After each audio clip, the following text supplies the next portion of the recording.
Greetings and salutations, all of you out in Zoom land. I'm Dr. Corey Marinero, and this is a re-recording of a presentation that I did last Saturday at the MAND 2023 Northeast Coterie on strategies for balancing mast cell activation in the treatment of tick-borne disease. I am re-recording because due to technical difficulties, I was unable to share my slides in the original recording. So as a token of my appreciation, I am re-recording this lecture with the slides and enough time to get through all of my cases. So if you caught some of it, you caught all of it in the original broadcast, here is the complete picture. Let me share my screen. There we go. So those of you who have worked with me either as patients or as colleagues, fellow clinicians, know that I am super fascinated with / borderline obsessed with mast cells. And today we're going to be talking about the big one, right? And how mast cells as mediators of inflammation cross over with some of the very complex, complicated pathologies that we see in our patients with tick-borne disease. And so we're going to be talking about mast cells as the perpetrators of unnecessary inflammation in a chronic tick-borne disease case, and what strategies we can leverage to control mast cells to make tick-borne disease treatment both more tolerable and more efficient in our very complicated tick-borne disease patients. About me, a little about me. I'm just going to move myself around the screen a bit here. I am the owner and medical director of New England Naturopathic Health in Waterville, Maine. And I am also the conference director of the MAND Northeast Coterie for 3 years running. We are, at my practice, I'm oriented towards pretty complicated type pathologies, endocrine disorders, adrenal disorders, thyroid, reproductive disorders, hormone imbalance, things like that. Tick-borne disease, of course, chronic tick-borne infections, including Lyme disease or Borrelia, Bartonella, Anaplasma, Babesia, and others. Mold and mycotoxin illness, which plays a big role in mast cell activation, which we'll be discussing today. Long COVID syndromes, more recent phenomenon, but works very much the same that long tick-borne illness does, very similar pathologies. Autoimmune disorders, which are sort of the extreme end of unnecessary inflammation, right? And a very good example of what happens when mast cells get overstimulated. Psych disorders, because of the role of neuroinflammation in sort of all of these, right? If you treat any of these conditions, you also have to be able to treat psych disorders, because neuroinflammation is a very common symptom of these complicated cases. And in all of these, I really try to think through what is the role of mast cells, or what is the role that mast cells are playing in the unnecessary parts of the inflammatory picture that we see. Right? So I will thoroughly hash that concept out, I promise. I use in my practice a model of concierge care. And with that model, patients have a monthly subscription that they pay to my practice. And whatever plan that they choose, we have 3 tiers, involves a specific amount of appointments and a specific amount of messaging between appointments.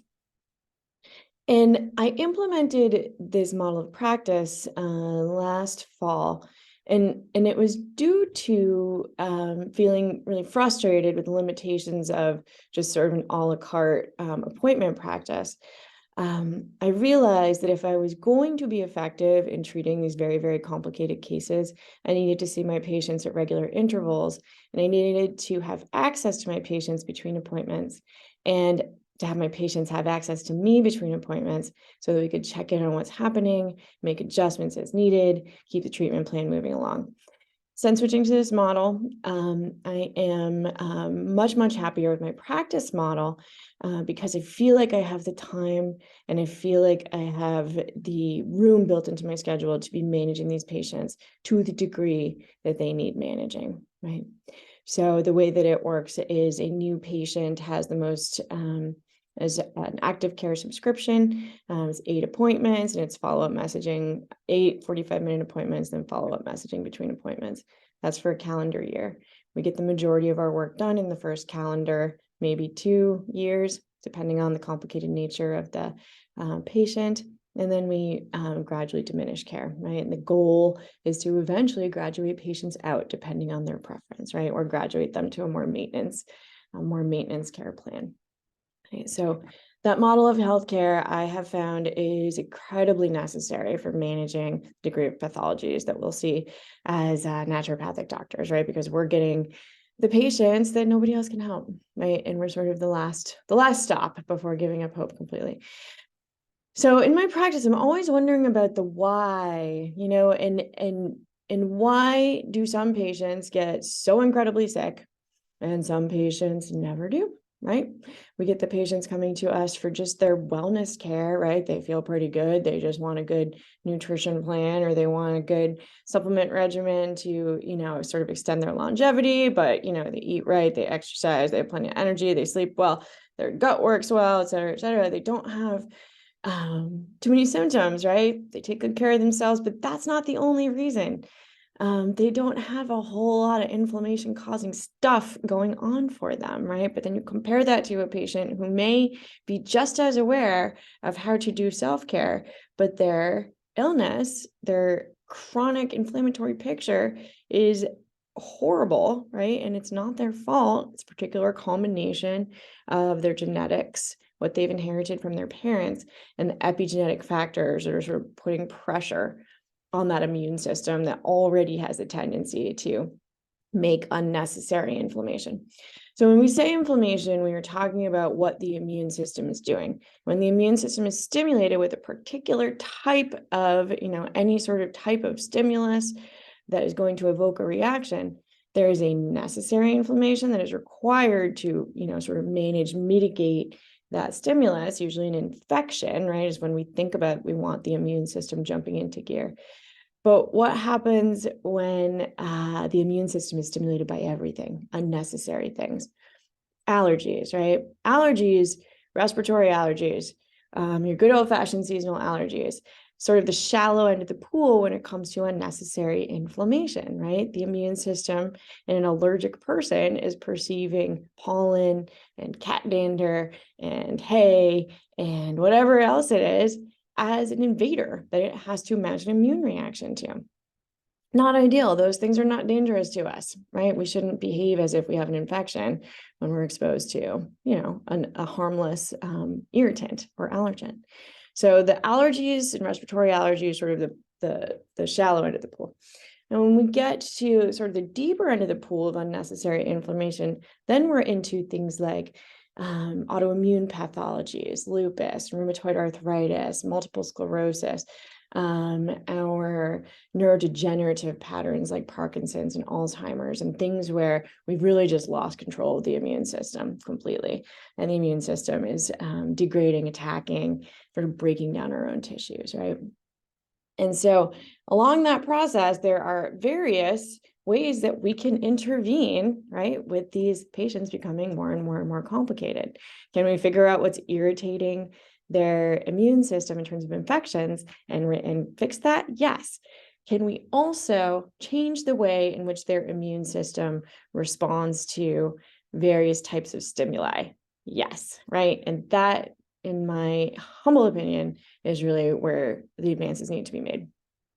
So we'll talk all about that today. And oopsies. Let me get rid of all of this stuff. Big limitation here. So when you're sitting with a patient and you're wondering why are they so sick, right? And you, as a naturopathic doctor, really understands that, you're the only one that understands how sick they really are and how much work it's going to take to get them better, right, to the quality of life that they want and deserve, right, on your part and the patient's part. And then it's sort of just like, why, like, why are you so sick? And so we have this model this model of the dumpster fire that perfectly encapsulates what happens when an already primed sort of mast cell active sort of allergenic patient then has a tick-borne disease kind of thrown into it, thrown into the patient, and the excessive amount of inflammation that those two that crossover can produce, right? So why do patients get so sick? Genetics are probably the biggest part, right? And we will talk about how children that then go on to become chronically ill adults probably have this all pre-programmed, right? And so what we can do as our little firefighter here off to the side, trying valiantly to put this out, is we can work with epigenetic pieces, right? And we can take the pressure off of the genetics.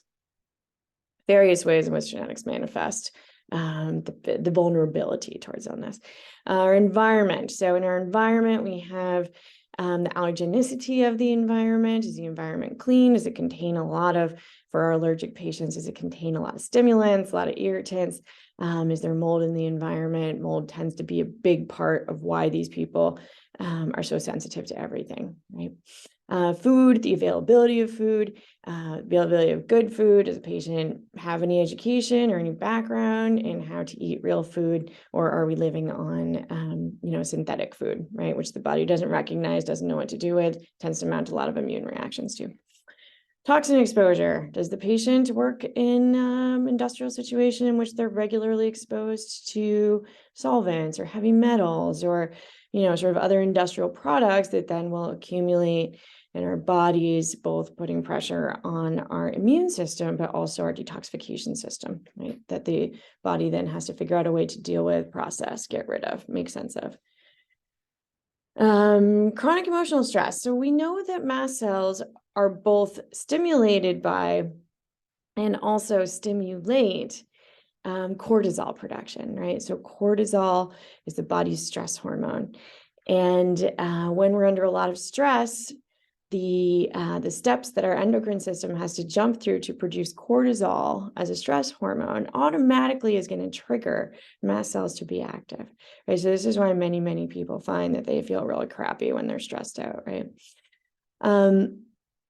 Also, in tick-borne disease, and I don't know if it's true for all of you in your practices, but it certainly is true in mine, there's often some dysfunctional emotional dynamic occurring in these patients' lives, whether it's an unhealthy marriage or the person's a caretaker of, a sick relative or a sick child or a sick parent, and sort of all their energy gets poured into the caretaking, an abusive work situation, historical trauma as a child.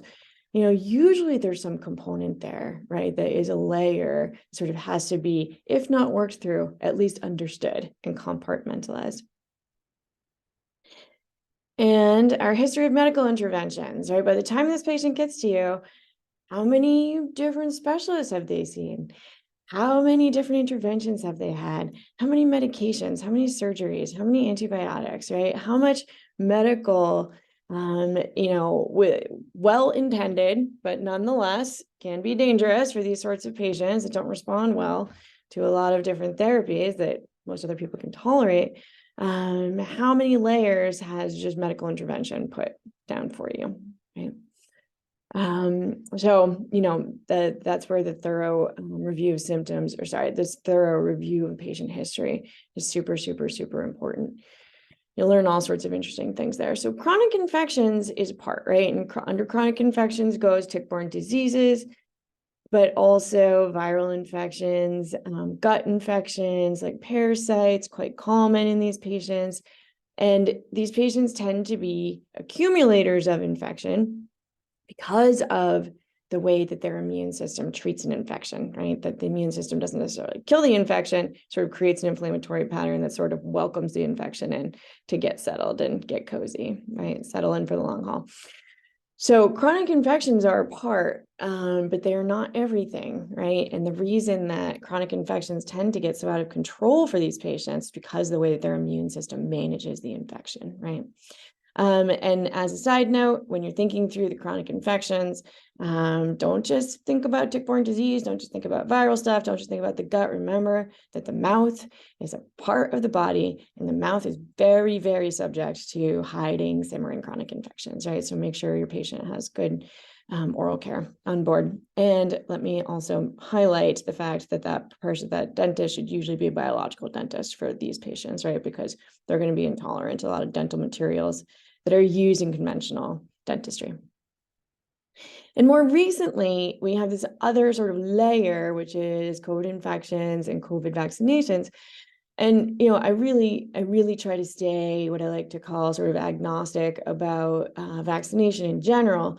I don't, get involved in the politics or weigh on whether it's right or wrong, but I do sort of look at the immune system of the person to sort of comprehensively in an individual way, sort of determine, like, is this vaccination going to cause more harm than it's worth, right?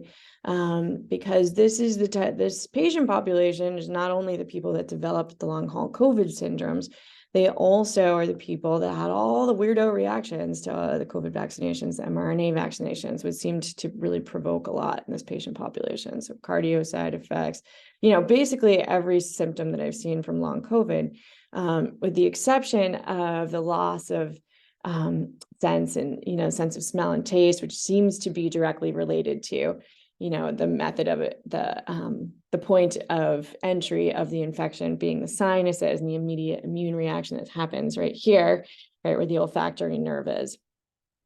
But aside from that, really every single reaction that I've seen from long haul COVID or symptom I've seen from long haul COVID, I've also seen from vaccination. And so does that mean we shouldn't vaccinate? No, it doesn't mean we shouldn't vaccinate. Does it mean that we should listen to people when they say that, they are having some hesitations about getting vaccinated because their system is sensitive? Yeah, we probably should, right? And we should probably build in some leeway there. Okay. Who is the patient we're talking about? Here, let me move myself around. We're not talking about the easy vital patient, right? The easy patient, the patients that you love because they come to you with a very specific problem. You can clearly see what you have to do to get them better. They get better quick. They tolerate your treatment. They go tell your family. They build your practice. Love those patients. Unfortunately, that is not the majority of patients that end up at a naturopathic doctor's office. And we're not really even talking about the misdiagnosed patient who really is still stuck in that same symptom pattern since the original infection, right? So, 5-6 years ago, they had a sudden onset of inflammatory arthritis or sudden onset of, they had flu-like symptoms for 6 weeks. They never really felt the same sense, and they're being treated for fibromyalgia or whatever, chronic pain condition, or they're, managing their pain in various ways, but they've really just been misdiagnosed, right? Nobody's picked up the diagnosis or tested them right? And so with that patient, you're still in that initial reaction. There's not too many layers between you and that infection, right? And so you can usually get in and treat with that patient, right? And they're going to tolerate it well, particularly if the precipitating event is recent. The patients that we're talking about that present a very, very large challenge for us as naturopathic doctors, the patients who have been sick for a really long time, decades, people that have been sick maybe since they were children.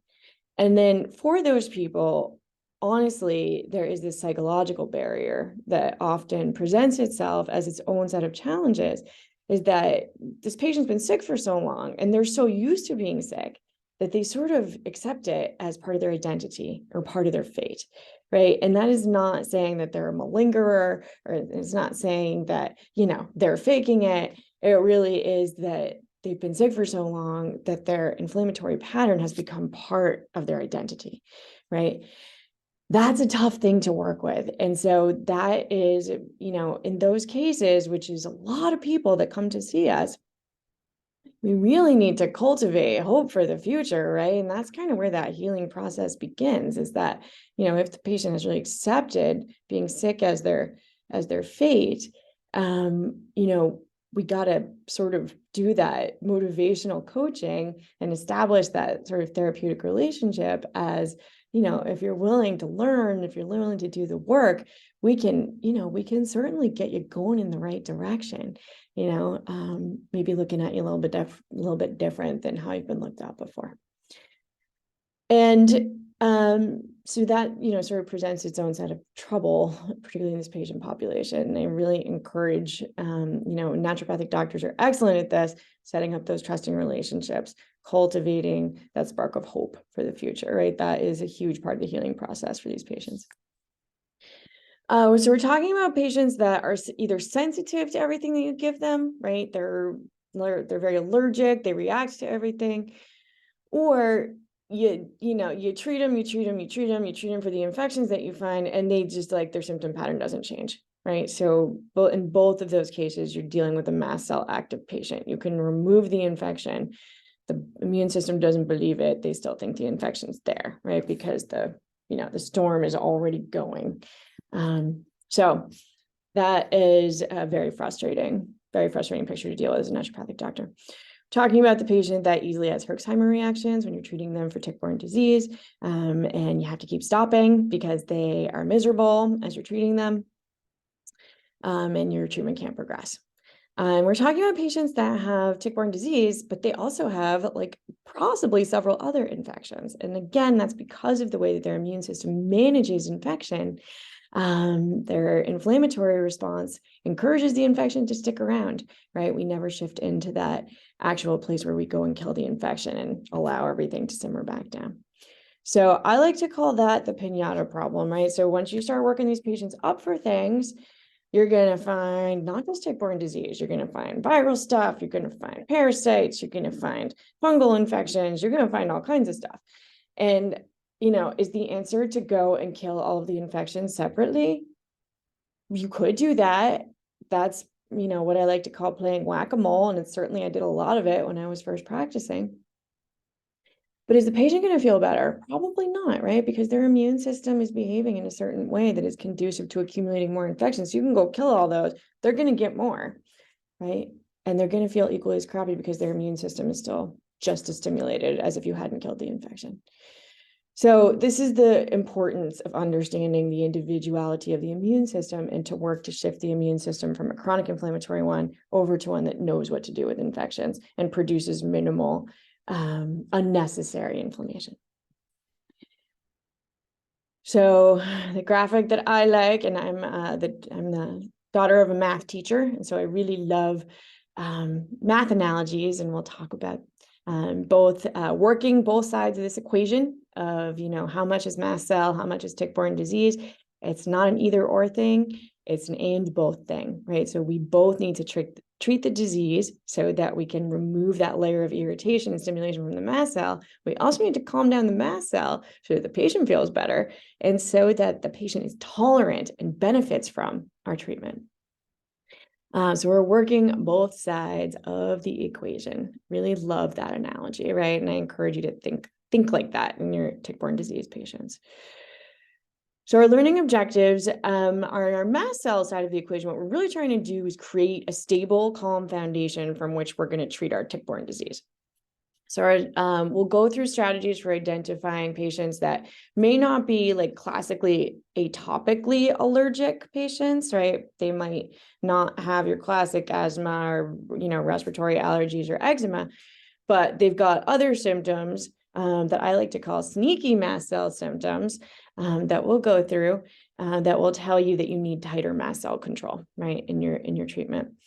We're going to be connecting up our circadian rhythm disruptions, looking at adrenal panels, salivary adrenal panels, your good old adrenal stress index, to tell us whether the patient is very, very mast cell active, or if they've been mast cell active for so long, chronically inflamed for so long, that they're in adrenal fatigue now, and we need to prop up their ability to make cortisol so that they can start to buffer their own inflammation.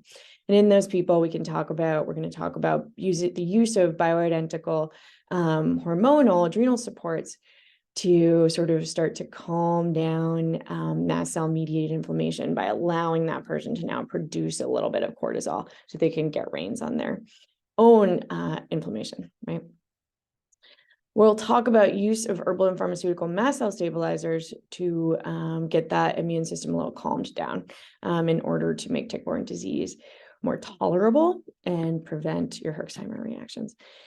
And on the tick-borne disease side of the equation, I like to talk about this order of operations. So another math analogy, right? Aside from making sure that you have a nice, calm, to the best of your ability, stable base to treat from before you go throw in a whole bunch of antimicrobial treatments into your very sensitive patient, we want to know what we're treating, right? And so I really am a big fan of having an accurate picture of what we're treating. And so, attaining accurate diagnoses, particularly based on IgG and IgM in these patients, can be difficult because their immune system is exhausted and it's producing a lot of mast cell, histamine dominant, inflammation, not necessarily working in the adaptive immunity where we're producing antibodies, right? And mounting an appropriate immune response.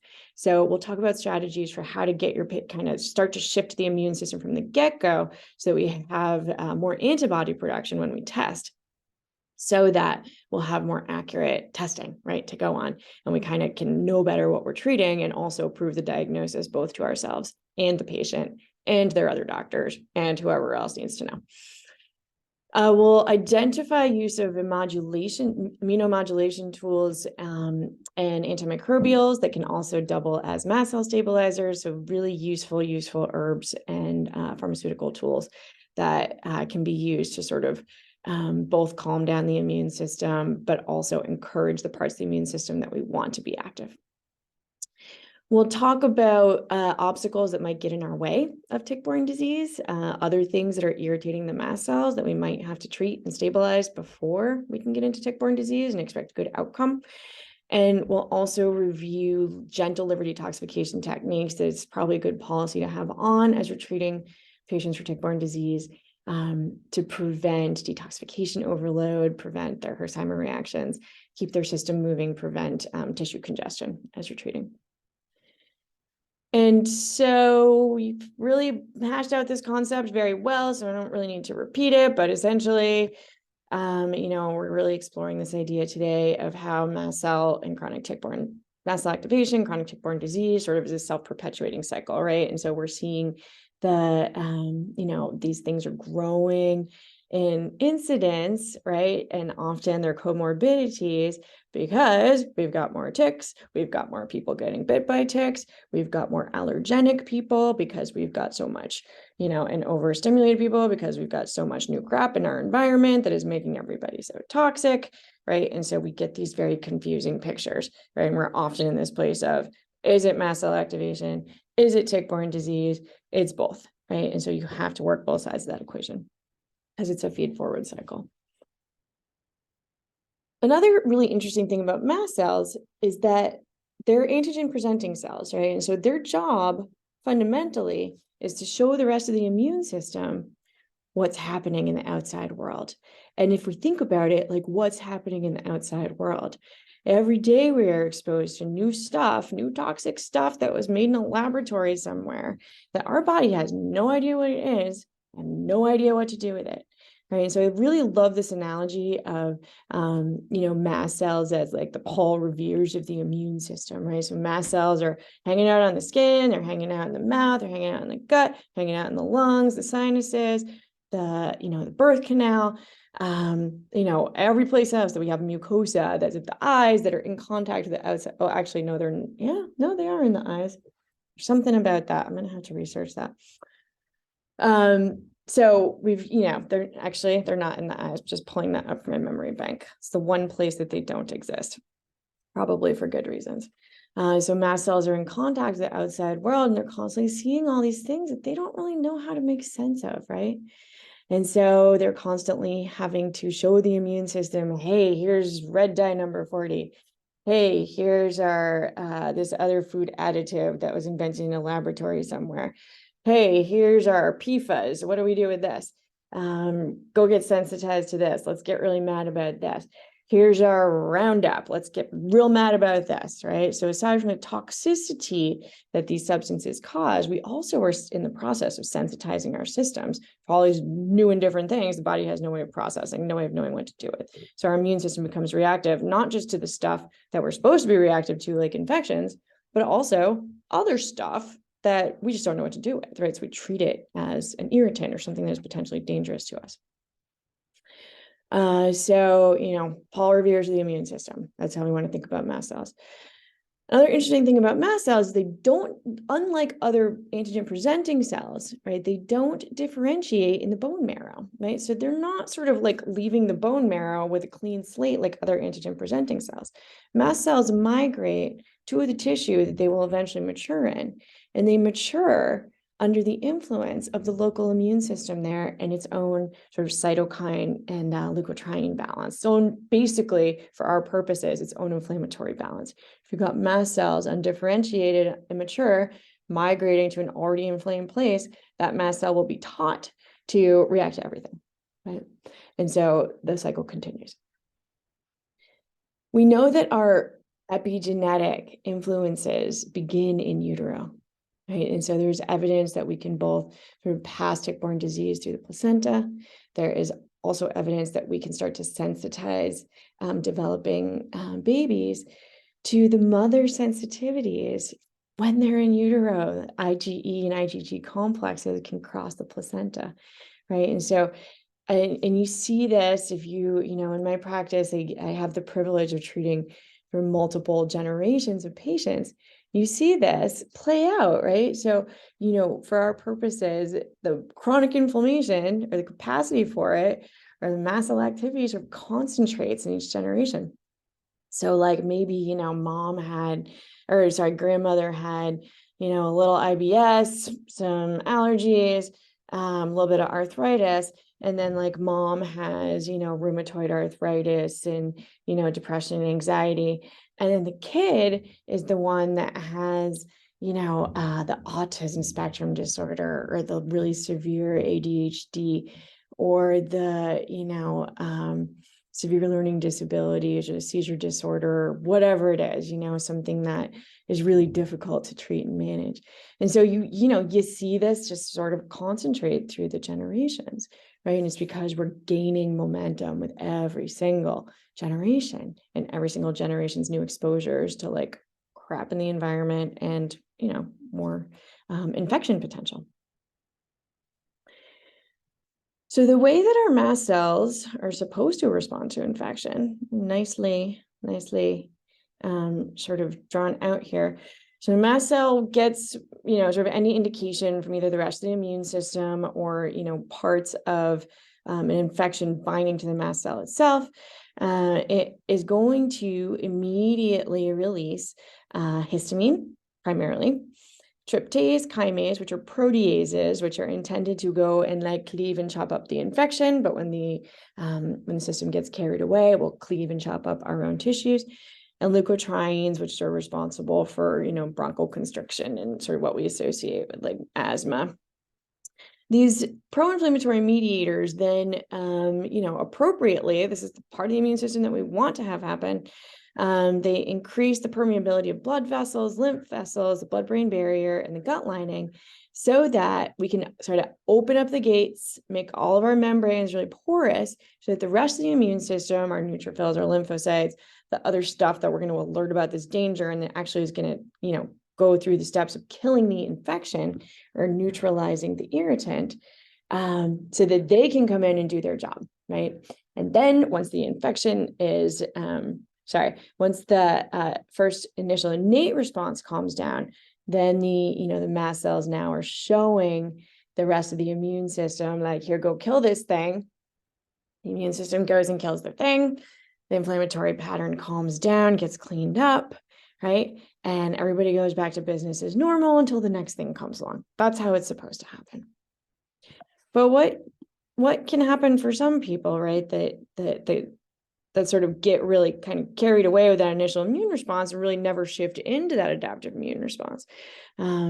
So if if we're throwing a new infection on top of an already irritated system, we're going to get, already unstable mast cells are going to excessively release and excessively degranulate. They're going to release a lot of proteases. We're going to have more protease release than is necessary to neutralize that infection. And we're going to start cutting up our own tissues, right? Actually having destruction to our own tissues. We're also going to get excessive histamine release. We're going to get excessive porosity of the blood-brain barrier and the gut lining. We're going to get excessive contraction of smooth muscle, and we're going to have really big pro-inflammatory downstream effects from all of that on our neuropsych, our central nervous system, our GI system, and our cardiovascular system, right? So all these body systems that really don't actually need to be involved in most cases, right, are going to be affected. So we've now wasted a whole lot of the immune system's energy on these initial innate responses, really just sort of like blown the system up. So now we don't have energy necessarily to do the antigen presenting and the recruitment that we need to call in the adaptive immune system. And we may have stimulated the wrong parts of the adaptive immune system. We may have called in too many eosinophils. We may have called in, more allergic type things than we need, right? And so maybe then we're not going to shift into that killing mode, right, that we really need to shift into to clean up an infection. So our immune response becomes sort of like simmering, the infection sticks around, gets to get nice and comfy, and we never really build that immunity to it. We never really figure out that effective immune response, right? We just create a whole lot of inflammation that now is set in motion, right? So once a mast cell is set in motion, it is a feed-forward process, and is incumbent upon us to figure out how to calm that mast cell down, right? So that we stop having so much unnecessary inflammation.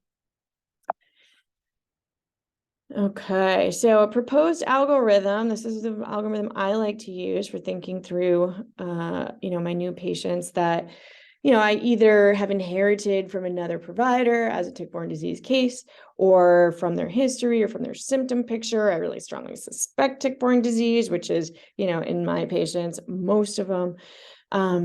But I also know this is a sensitive patient. They're likely to, react to treatment really easily. They're likely to have Herxheimer reactions. They're likely to not be tolerant of a whole lot of treatment. And so where do we start? We start with how long has the patient been sick? That is like number one, the most important question that you need to know. Has it been since childhood? All right, we got a lot of work to do, right? We got to start stabilizing right away.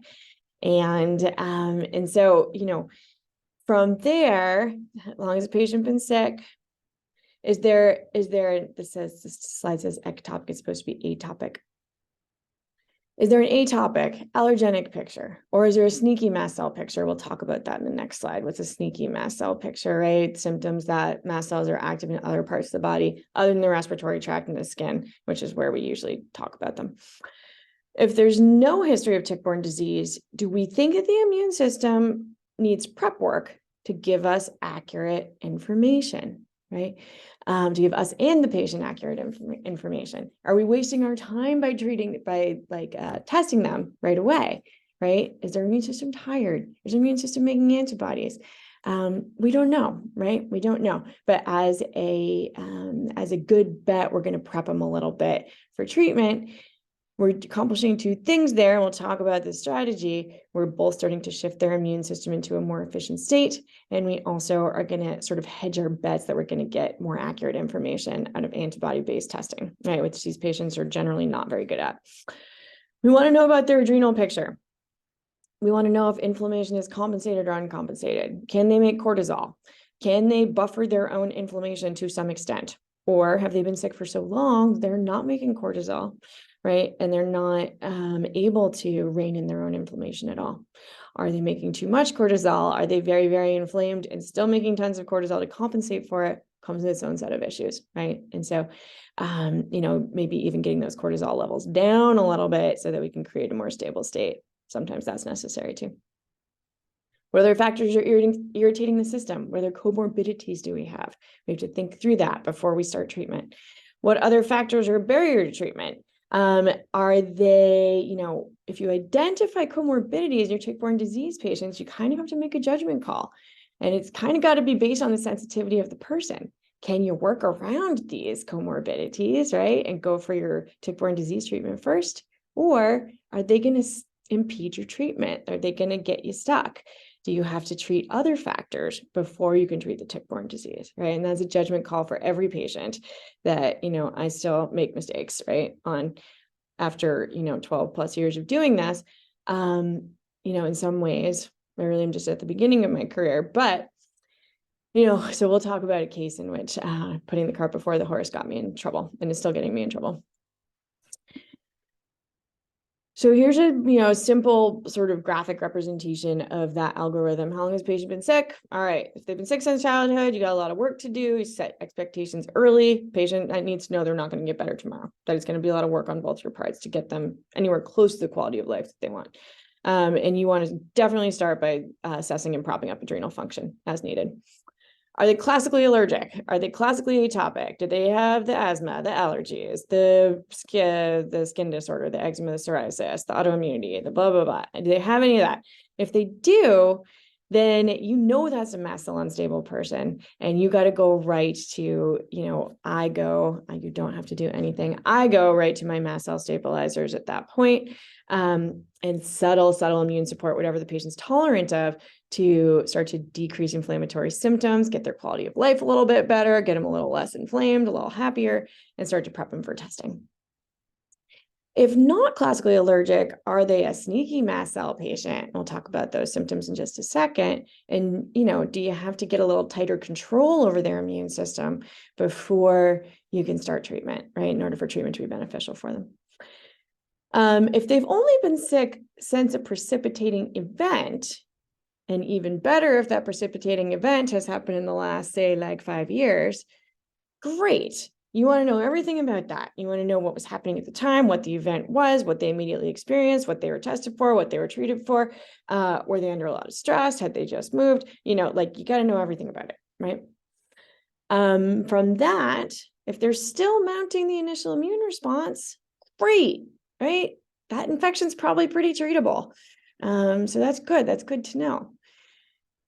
You also want to know how sensitive they are, right? So even for these patients where their precipitating event is more recent, right? You don't know how much baggage you have on board from before that, because patients normalize things that aren't normal, right?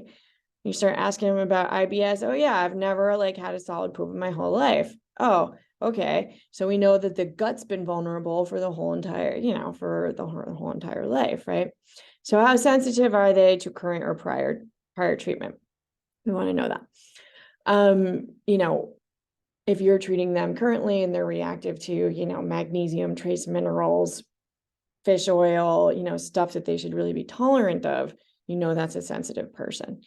If you got them on a nice baseline treatment plan, or you've inherited from another practitioner and they've been tolerant to previous treatment, then that's great. You want to start prepping for testing, and you want to immediately dive into, okay, what other obstacles do I have here besides my suspected tick-borne disease? Do I have a mycotoxin issue? Do I have a stressful marriage? Do I have a disrupted microbiome in the gut somehow, a parasitic infection, fungal infection, et cetera, et cetera? You want to know that. If they, make sure you guys can see me here.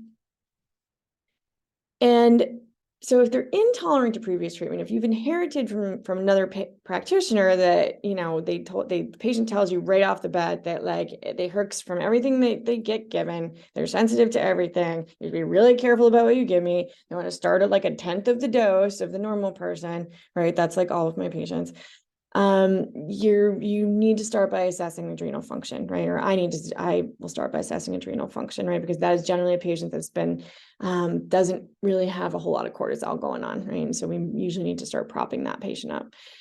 We start our tolerable mast cell stabilizers. We identify what immunomodulatory techniques the patient is going to be tolerant of.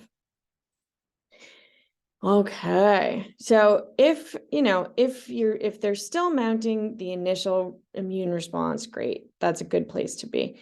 Then we also have to figure out not just their sensitivity, but are there other layers that have come on since the infection?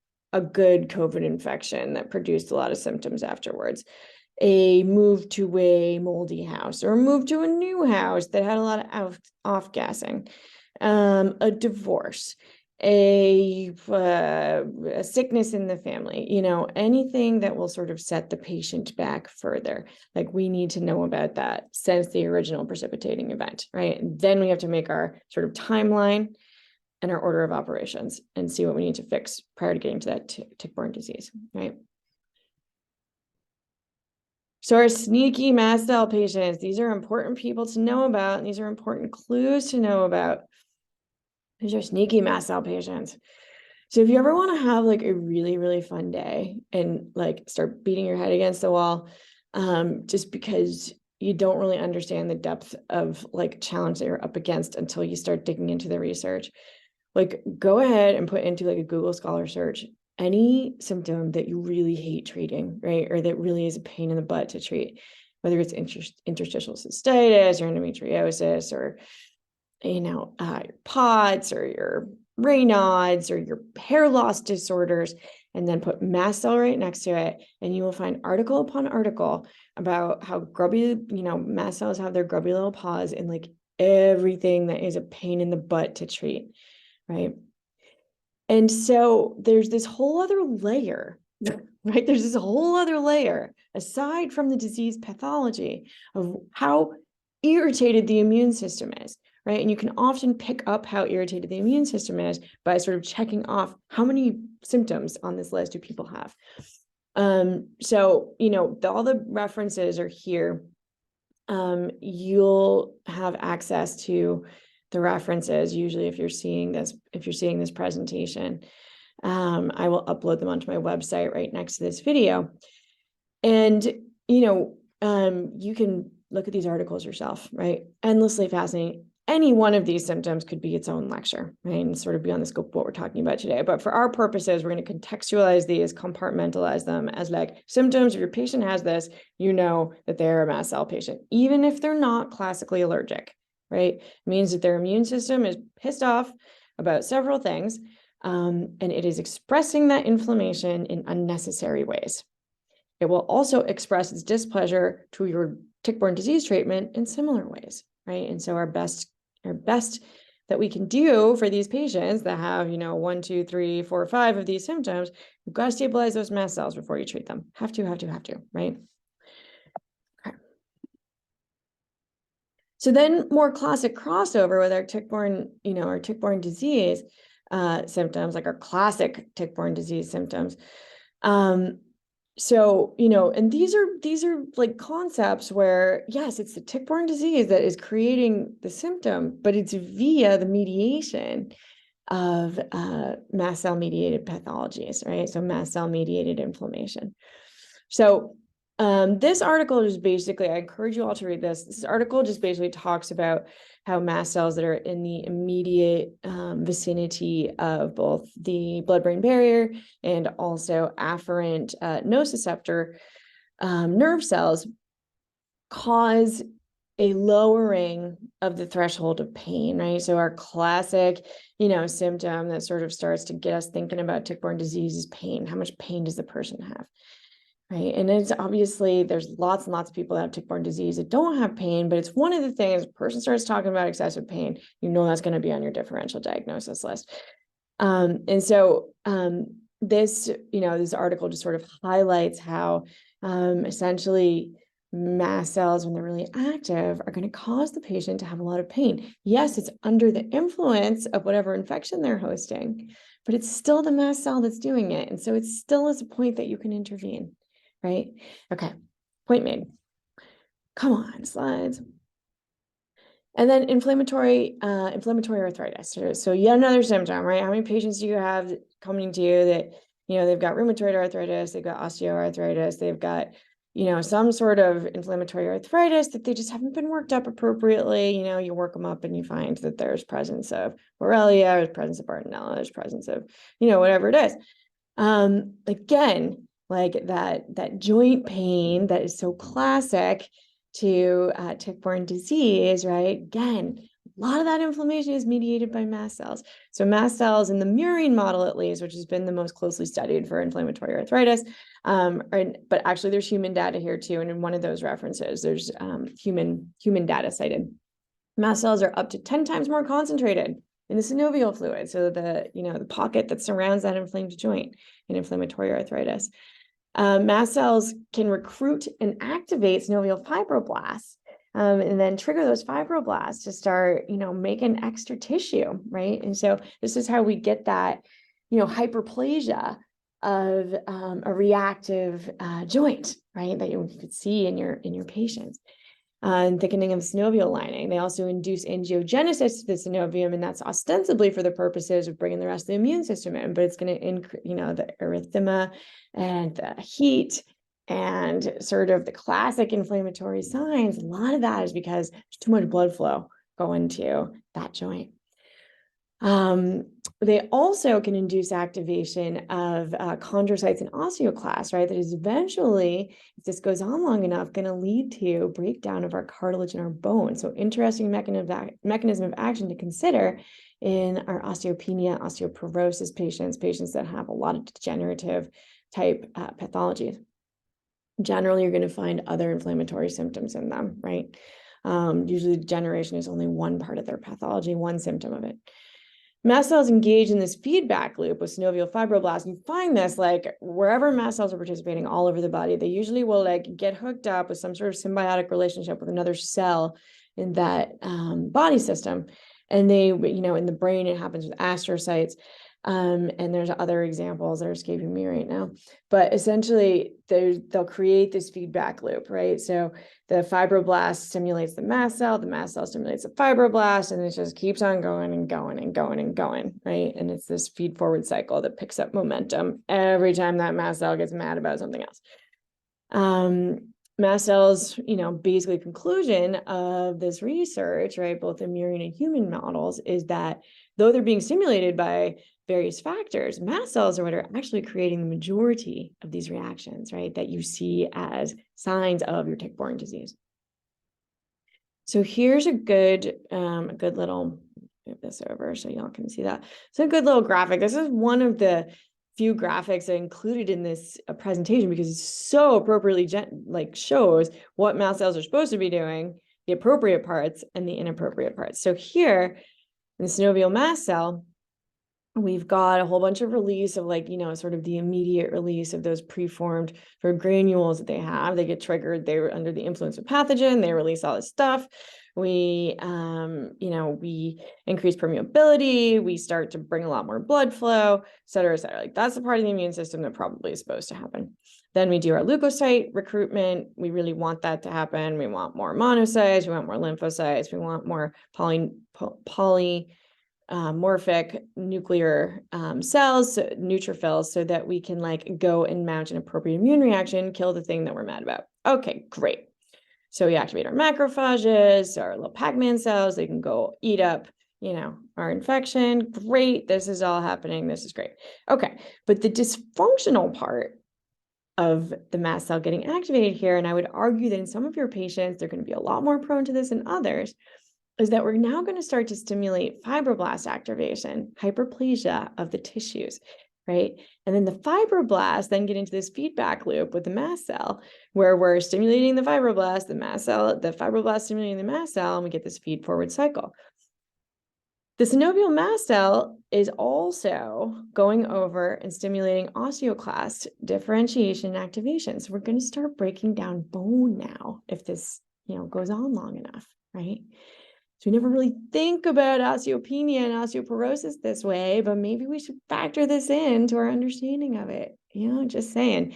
Then we've also got, the fibroblast is also producing proteases and collagenases and breaking down our cartilage, right? So this process is going to be accelerated in your very mast cell active patients, right, that are both performing the necessary. They may or may not be performing this part, but they certainly are going to be performing this part, right, the part that causes all the inflammation.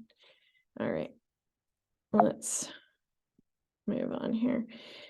And then, possibly the hardest from both a practitioner and a patient's point of view hardest part, the hardest symptoms of treating tick-borne disease is the neuroinflammatory stuff.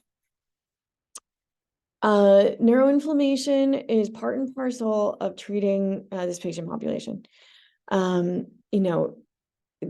Generally, when you've got tick-borne disease and it's been present for a long time, you had a lot of mast cell activation, you've had a lot of porosity, blood-brain barrier, like break down the blood-brain barrier, a lot of, inflammatory stuff, either the infection itself entering the central nervous system, or at least a whole lot of inflammation, sort of destroying tissues in the central nervous system. You can have some, difficulty, right, with mood disorders and other types of things like that. And so we have a saying in my practice that, it's all part of the pathology, right? So the patients that can be incredibly difficult to deal with because they're angry, they're mad, they're neuroinflamed, they're aggressive. Throw on to that, they've been shuffled about from practitioner to practitioner for, sometimes decades, sometimes their whole entire life. And they've been disappointed about 1 million times over, thinking that this practitioner is going to help them or that practitioner is going to help them, but then they didn't get better, or nobody's believing them and they feel really isolated, all of this sort of contributes to these really difficult neuroinflammatory patterns. That as difficult as they are for us, right, it is 1 million times more difficult for the patient. And we, this is where we start to see like suicidality, like extreme depressive states, anxiety, even up to and including your like schizophrenic type states, suicidality. Like this is the stuff that like leads to, the worst possible outcomes for your patients. And so understanding that neuroinflammation is a piece of what's going on sort of helps you, contextualize it and say like the person's not trying to be difficult. They just have a lot of inflammation in their brain, right? And also, it also allows you to sort of judge the progress of your treatment. So generally, as you calm down neuroinflammation, which you can do by removing the stimulus, you can also do it by mediating the mast cell inflammation, mast cell mediated inflammation, calming down mast cell mediated inflammation.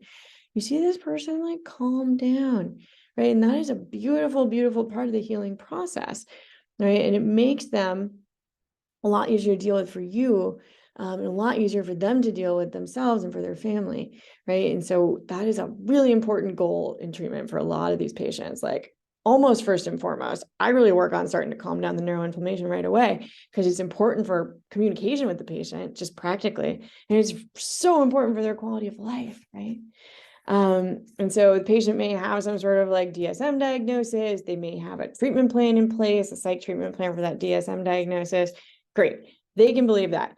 I am way into this concept of neuroinflammation, right? Obviously, you want to know if the patient has a lot of trauma, either past or current, right? And that is a big layer that you have to work with or around, right? And if it's unexplored, that's a problem. That's going to be a problem.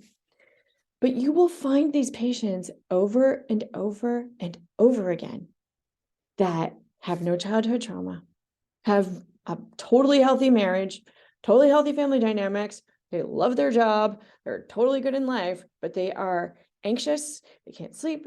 They feel like, somebody's constantly following them. They have panic attacks and they don't know why, right? Is that past trauma that they've forgotten? Maybe. I guess there's a possibility, but their brain is literally on fire because of the inflammatory process they're going through, right? And so, I am a big believer in therapy. I'm a big believer in cognitive behavioral therapy, especially mindfulness-based, radical acceptance, all of it. I really am a big fan of all of those things. And I feel like a well-placed therapist is an essential part of a recovery for these patients. But you also have to calm down their brain. All right, enough about that. This article I find so interesting because I've always wondered, like, why does everybody need to take Benadryl before they go to sleep or else they don't sleep? So, Simply Sleep and Advil PM and Motrin PM, these things that your patients take before they go to sleep, like, why do they need this stuff? As it turns out, if you lower histamine levels, people sleep, right? That's a really interesting thing. Why is that?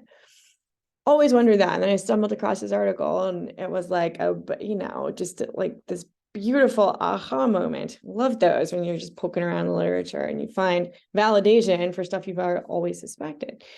So I put the first page of this article up so that you could see it, that, you could take a screenshot of the website and pull it up.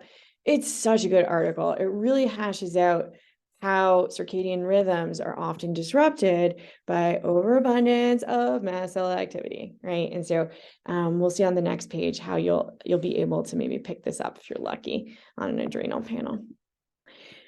So the adrenal panel on the right, that is disrupted circadian rhythm city, and that is a very, very mast cell active patient, right? So mast cells are active at night, and cortisol is trying to, if the patient has capable adrenal glands, if they're able to compensate for their own inflammation, you will see mast cells getting active at night and cortisol rising at night to keep up with that inflammation. And guess what? That cortisol stays high all night long. So this is a really big problem for this patient, right? They're able to buffer their own inflammation, but they are like constantly taking a bath in cortisol. That is not good for anybody, right? So we don't sleep, right, in this situation. They're producing so much cortisol generally that their immune system's suppressed, so we're prone to gathering more infections around us. They've got blood sugar issues because the interrelationships between cortisol and insulin, right? They're probably insulin resistant. They've got, kind of usually a subclinical sneaky hypothyroidism where they're not, because the cortisol levels are not converting T4 to T3, right, in the peripheral endocrine system. So, they're and they're also, because there's so much cortisol and so much stress hormone going on in their system, they're likely to have some sort of psych disorder, or at least psych symptoms. So those patients really, really, really need mast cell stabilizing therapies to drop that cortisol, right? So that they can sleep and so that they can start to balance out their endocrine function. It's not the cortisol's fault. The cortisol is just trying to help, right? It's about decreasing some of that unnecessary inflammation so the cortisol doesn't have so much work to do. Like cortisol can do other things that it needs to do. Okay. On the left, this is what happens when this picture on the right's been going on long enough, right? So patients can only keep up with excessive inflammation for so long, and then the adrenal glands will become fatigued, right? And you'll see this in patients that have had lots of stress over the years, no doubt, right? Mental, emotional stress. But really, where you're going to see these pictures, these Addisonian pictures of the patient really can't make cortisol, and they can go get the ACTH test done, and they can go get an Addison's diagnosis, and they can even get themselves a, endocrinologist that will put them on, their hydrocortisone and their the other one, there's another one, right, that is often goes to the hydrocortisone to make, to replace the adrenal function, right? But if these patients are adults, something's happened to them, right? A lot of that stuff has happened to them that has made their adrenal function go kaput from trying to keep up with inflammation. All right, so this patient's got a whole other separate set of symptoms. They are exhausted. They can't get out of bed. They have to sleep all the time. They can't exercise because they can't recover from exercise because you need cortisol to recover from exercise. And they're not going to be able to buffer their own inflammation, right? And so this is a risky patient to treat. They're going to be really reactive. They're going to be prone to Herxheimer reactions, allergies, et cetera, et cetera. So this is a patient that really needs to be propped up before you can treat them in whatever way you like to prop up cortisol. But I will give you some ideas in a couple slides in our order of operations. So our limitations in diagnostics, we talked about, because of the lack of shift from the innate immune response where the mast cells release, a whole ton of our, pro-inflammatory mediators, our histamines, our proteases, our leukotrienes, et cetera.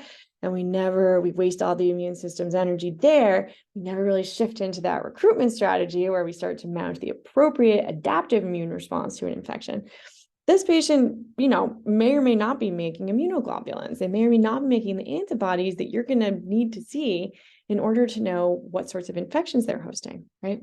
So if you're using antibody-based testing, it's worth doing some prep work to the patient's immune system for like a minimum, depending on how long the patient's been sick, minimum 6 to 8 weeks, right?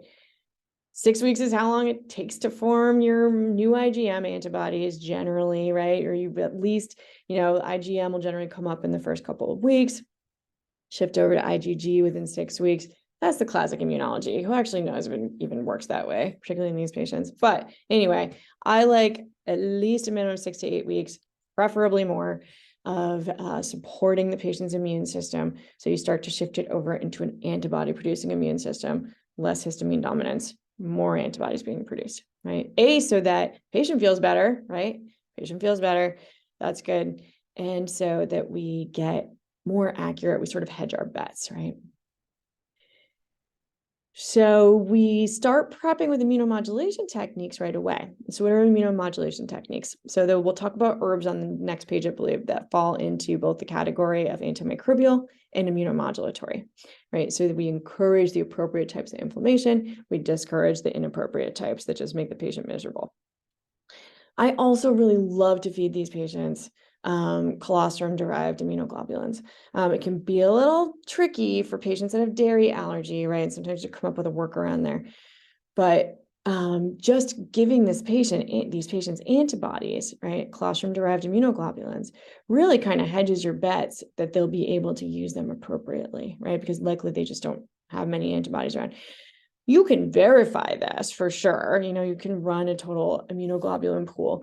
Some people will trick you, sometimes they're directing the immune response toward food, or they're directing the immune response toward something else that's not really all that, threatening to them. And they're not directing it because of the presence of biofilms and all sorts of other things. They're not necessarily directing it at their tick-borne disease, right? So do your prep work, even though the patient often wants to go for the gold, like work me up, treat me for everything, doc. I'm like, ready, right? I'm ready.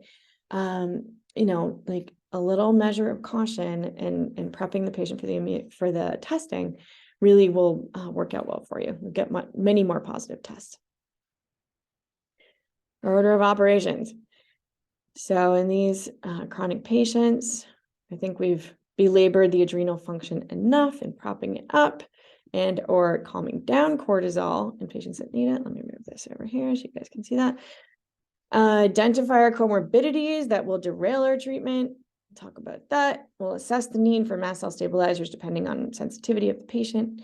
We'll get the detoxification system working if it's broken so that doesn't derail us. And we'll implement our immunomodulin techniques before going for the gold, so to speak.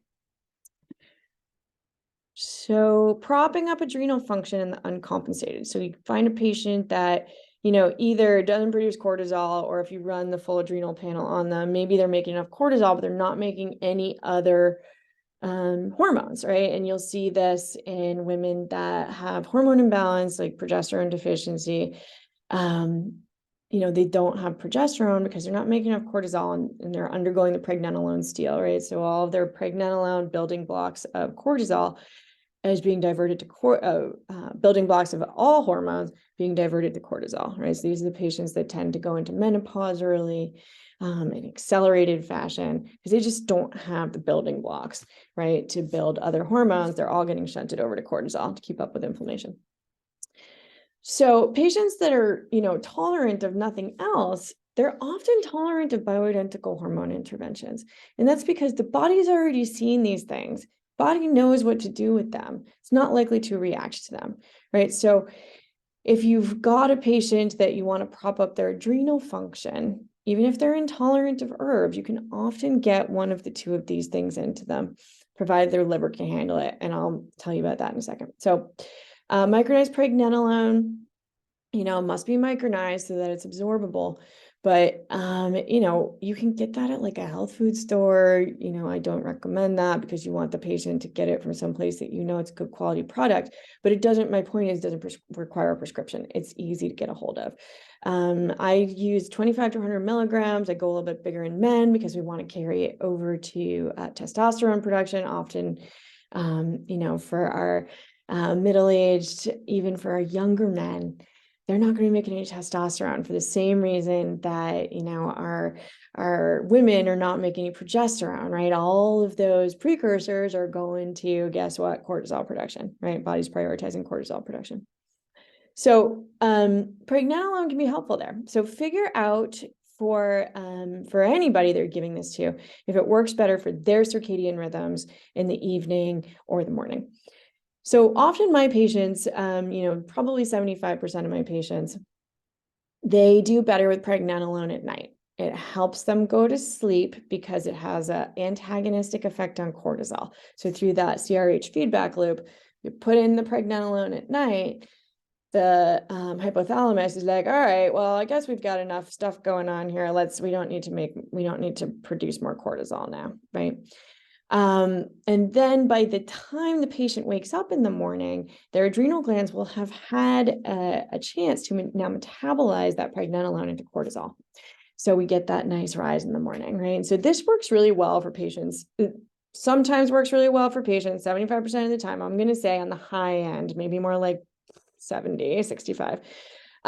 This works well for patients sometimes that have disrupted circadian rhythms, like they don't sleep and then they make cortisol at night instead of during the day. Okay, fair enough. If it disrupts their sleep further, you move it to morning, they still get good benefit from it. Okay, progesterone.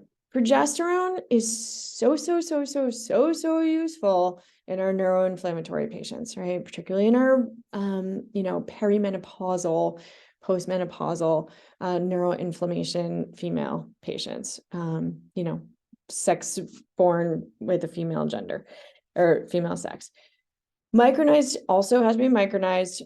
25 to 200 milligrams. I go bigger with more neural inflammation or in progesterone deficiency, because you can really have such an impact on the brain with progesterone. I generally time it with menses, and remember, I generally time it with menses because when you start getting into tick-borne disease treatment, generally their cycles are going to go like wonky, haywire anyway. That's a thing that you see happen in treatment. It happens all the time. It's not necessarily cause for alarm. It's kind of an expected thing. But you don't want the progesterone to be like an independent variable there, because it just confuses the patient. So I usually will dose it at night because it makes people sleepy. You can also, get people sleeping with progesterone, which is a nice little benefit. Days 7 through 28, the week of the menstrual cycle, the week of the actual menses itself, you either take it off entirely, or if the patient needs it to, sleep or be sane, you just reduce the dose by half, right? It works out really, really well that way, unless the patient has a lot of liver toxicity. And so you'll more see this in progesterone than with pregnenolone. Sometimes with pregnenolone too, depending on the liver toxicity, but you'll see patients that you can give them just like a tiny little dose of progesterone and they immediately react to it. Immediately. And what does that mean? That means the detoxification system is full. They cannot process it through their liver, right? And so it just accumulates. And so with whatever dose you're giving them, they get all the immediate side effects of progesterone. Water retention and, breast tenderness and the crankies and the acne or whatever, as if you were giving them like a birth control pill, which of course you're not. You're giving them good old-fashioned bioidentical progesterone. But so, that is then a proving ground, right? So if you get a patient like that, immediately reacts to even a little bit of progesterone, even if they're deficient in progesterone, that their liver toxicity is a big problem, and you got to detoxify that liver before they're going to tolerate treatment. Okay, enough said. But a bonus for both pregnenolone and progesterone is a reduction in neural inflammation, right? So you can do a lot of good with these interventions, particularly in psych disorders, TBIs, anything where the brain's been affected by a lot of inflammation. And that makes it so that the patient can, tell you more stuff. There's less brain fog. They can find the right words to articulate what you need them to tell you about how treatment is going. If they're responding well, you see them perk up a bit. You see them in a better mood. They usually have more energy for self-care. They usually are easy to get along with, right? Bonuses all around. Love these interventions.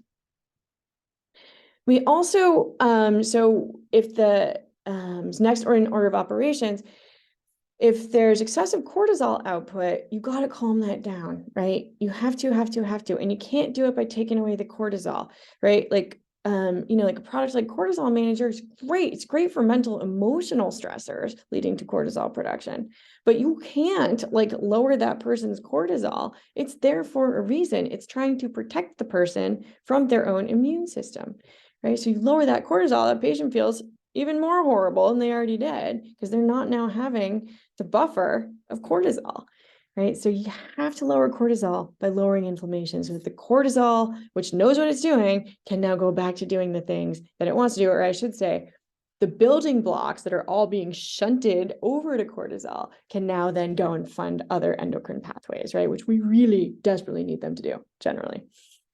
Healing's not possible. Important thing to keep in mind, healing is really not possible without sleep and appropriate blood sugar regulation.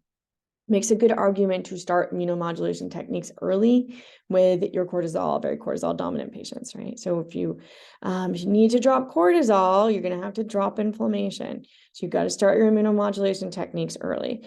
Low dose naltrexone can be fabulous for this if the patient benefits from it. Not all patients do. In my experience, 50 to 60 of them do. Great. It's worth a shot, right? Low dose naltrexone, I usually will titrate slowly, 1.5 milligrams to 4.5 milligrams. If it worsens their sleep, you have to take it in the morning. Okay.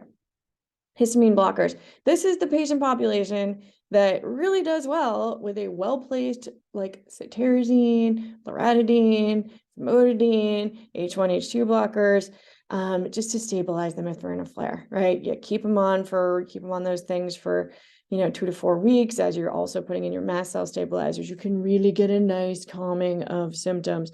And then, often if you're using mast cell stabilizers, you're decreasing the total amount of histamine production in the system. You can then usually take those things away, right?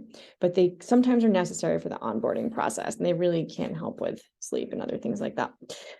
The mast cell stabilizers, ketotifen, is especially useful for sleep, right? To the point where if you give a person too much ketotifen, they literally cannot wake up in the morning. Promelin sodium, another mast cell stabilizer, more sort of closer to something that's naturally derived. It's derived from Amivisnaga, old Ayurvedic herb. It's useful for gut symptoms and if the person's too touchy for ketotifen.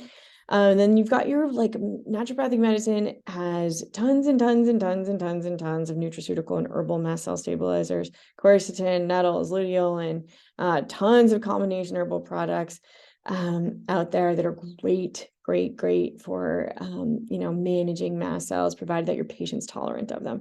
And so it is the endlessly frustrating thing about this patient population that they often will better tolerate a pharmaceutical intervention than they will an herbal one. And that is simply because, just purely molecularly speaking, the pharmaceutical intervention is more simple than the herbal one.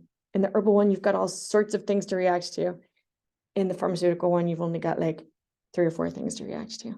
So, just putting that out there, super frustrating, but it often is the reality. And this is where you don't want to have dogma, dogma anywhere in medicine, I feel doesn't really have a place. This patient needs the cetirizine, prescribe it, right? Is it ideal? No, it's not ideal. Is it nature cure? No, it's not nature cure. But you're doing it for the greater good of the patient and to get them where they need to go faster so that then you can get on to healing them, right? Apologies to those of you that offends. I am not trying to be offensive. I'm just making an argument for sometimes we have to compromise our dogma just a little bit. Okay, moving on. Immunomodulation herbs. We'll talk about in the next slide. Some beautiful, beautiful herbal things in our botanical medicine catalog that really are excellent, excellent antimicrobials. They also harness the immune system, putting reins on the things that we don't want as active, supporting the things that we do want to be active. And it's worth mentioning pharmaceuticals as well. So it's interesting that during COVID, I'm going to take a little sip of tea here. Plaquenil and ivermectin got all his attention, right? So much attention. And the interesting thing about COVID by far the most interesting thing about COVID to me is that like COVID doesn't really care about antiviral things at all. Herbal, pharmaceutical, like, I mean, you saw that like none of the antiviral treatments for COVID really stuck around all that long. They weren't that useful. They didn't really do much. Okay. So Plaquenil and ivermectin technically are antimicrobial things, right? Plaquenil is an antimalarial drug. Ivermectin is an antiparasitic drug. They were useful in COVID because they're immunomodulatory properties, right? So these things are useful when the immune system is overstimulated unnecessarily. They help to rein the immune system in. Really interesting, right? They're not acting by the mechanism of action that we would expect them to. By the way, Plaquenil is prescribed in rheumatology all the time as an immunomodulator. Interesting stuff, right? It's an antimalarial drug. Go figure.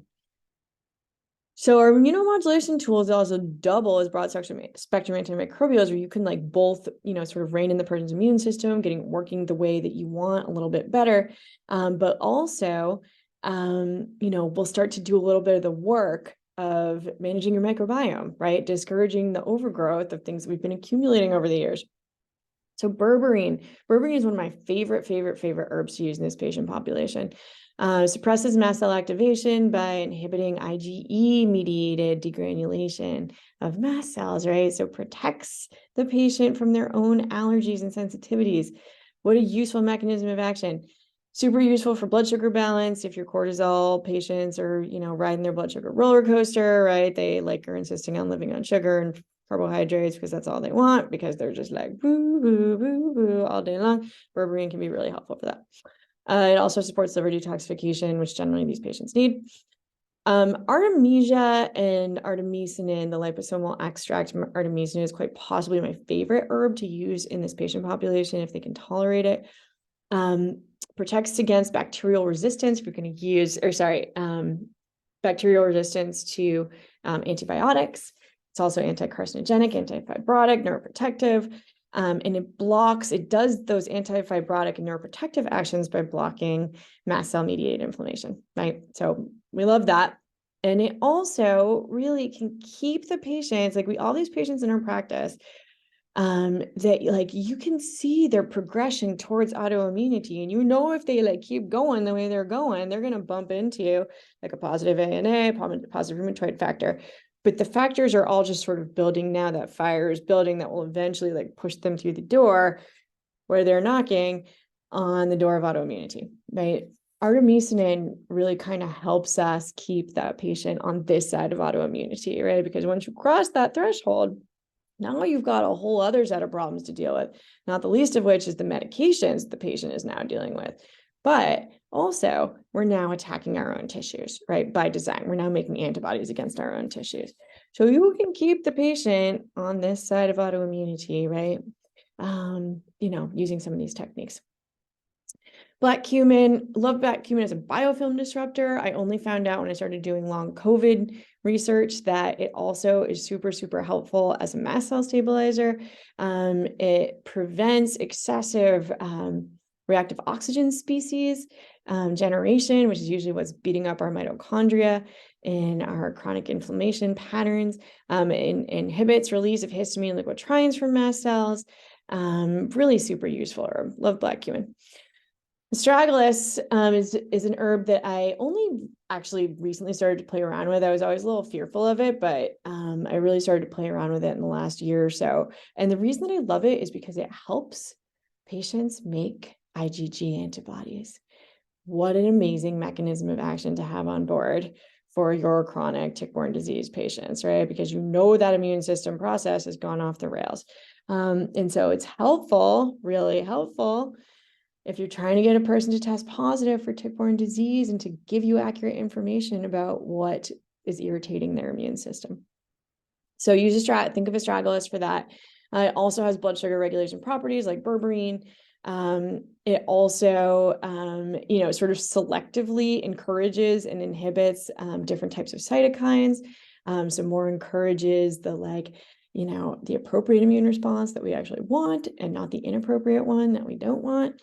And it also assists with recovery of vital organs after an inflammatory process. So after those vital organs like the thymus, the tonsils, other things have gotten sort of like real beat up by this mast cell activation and those proteases.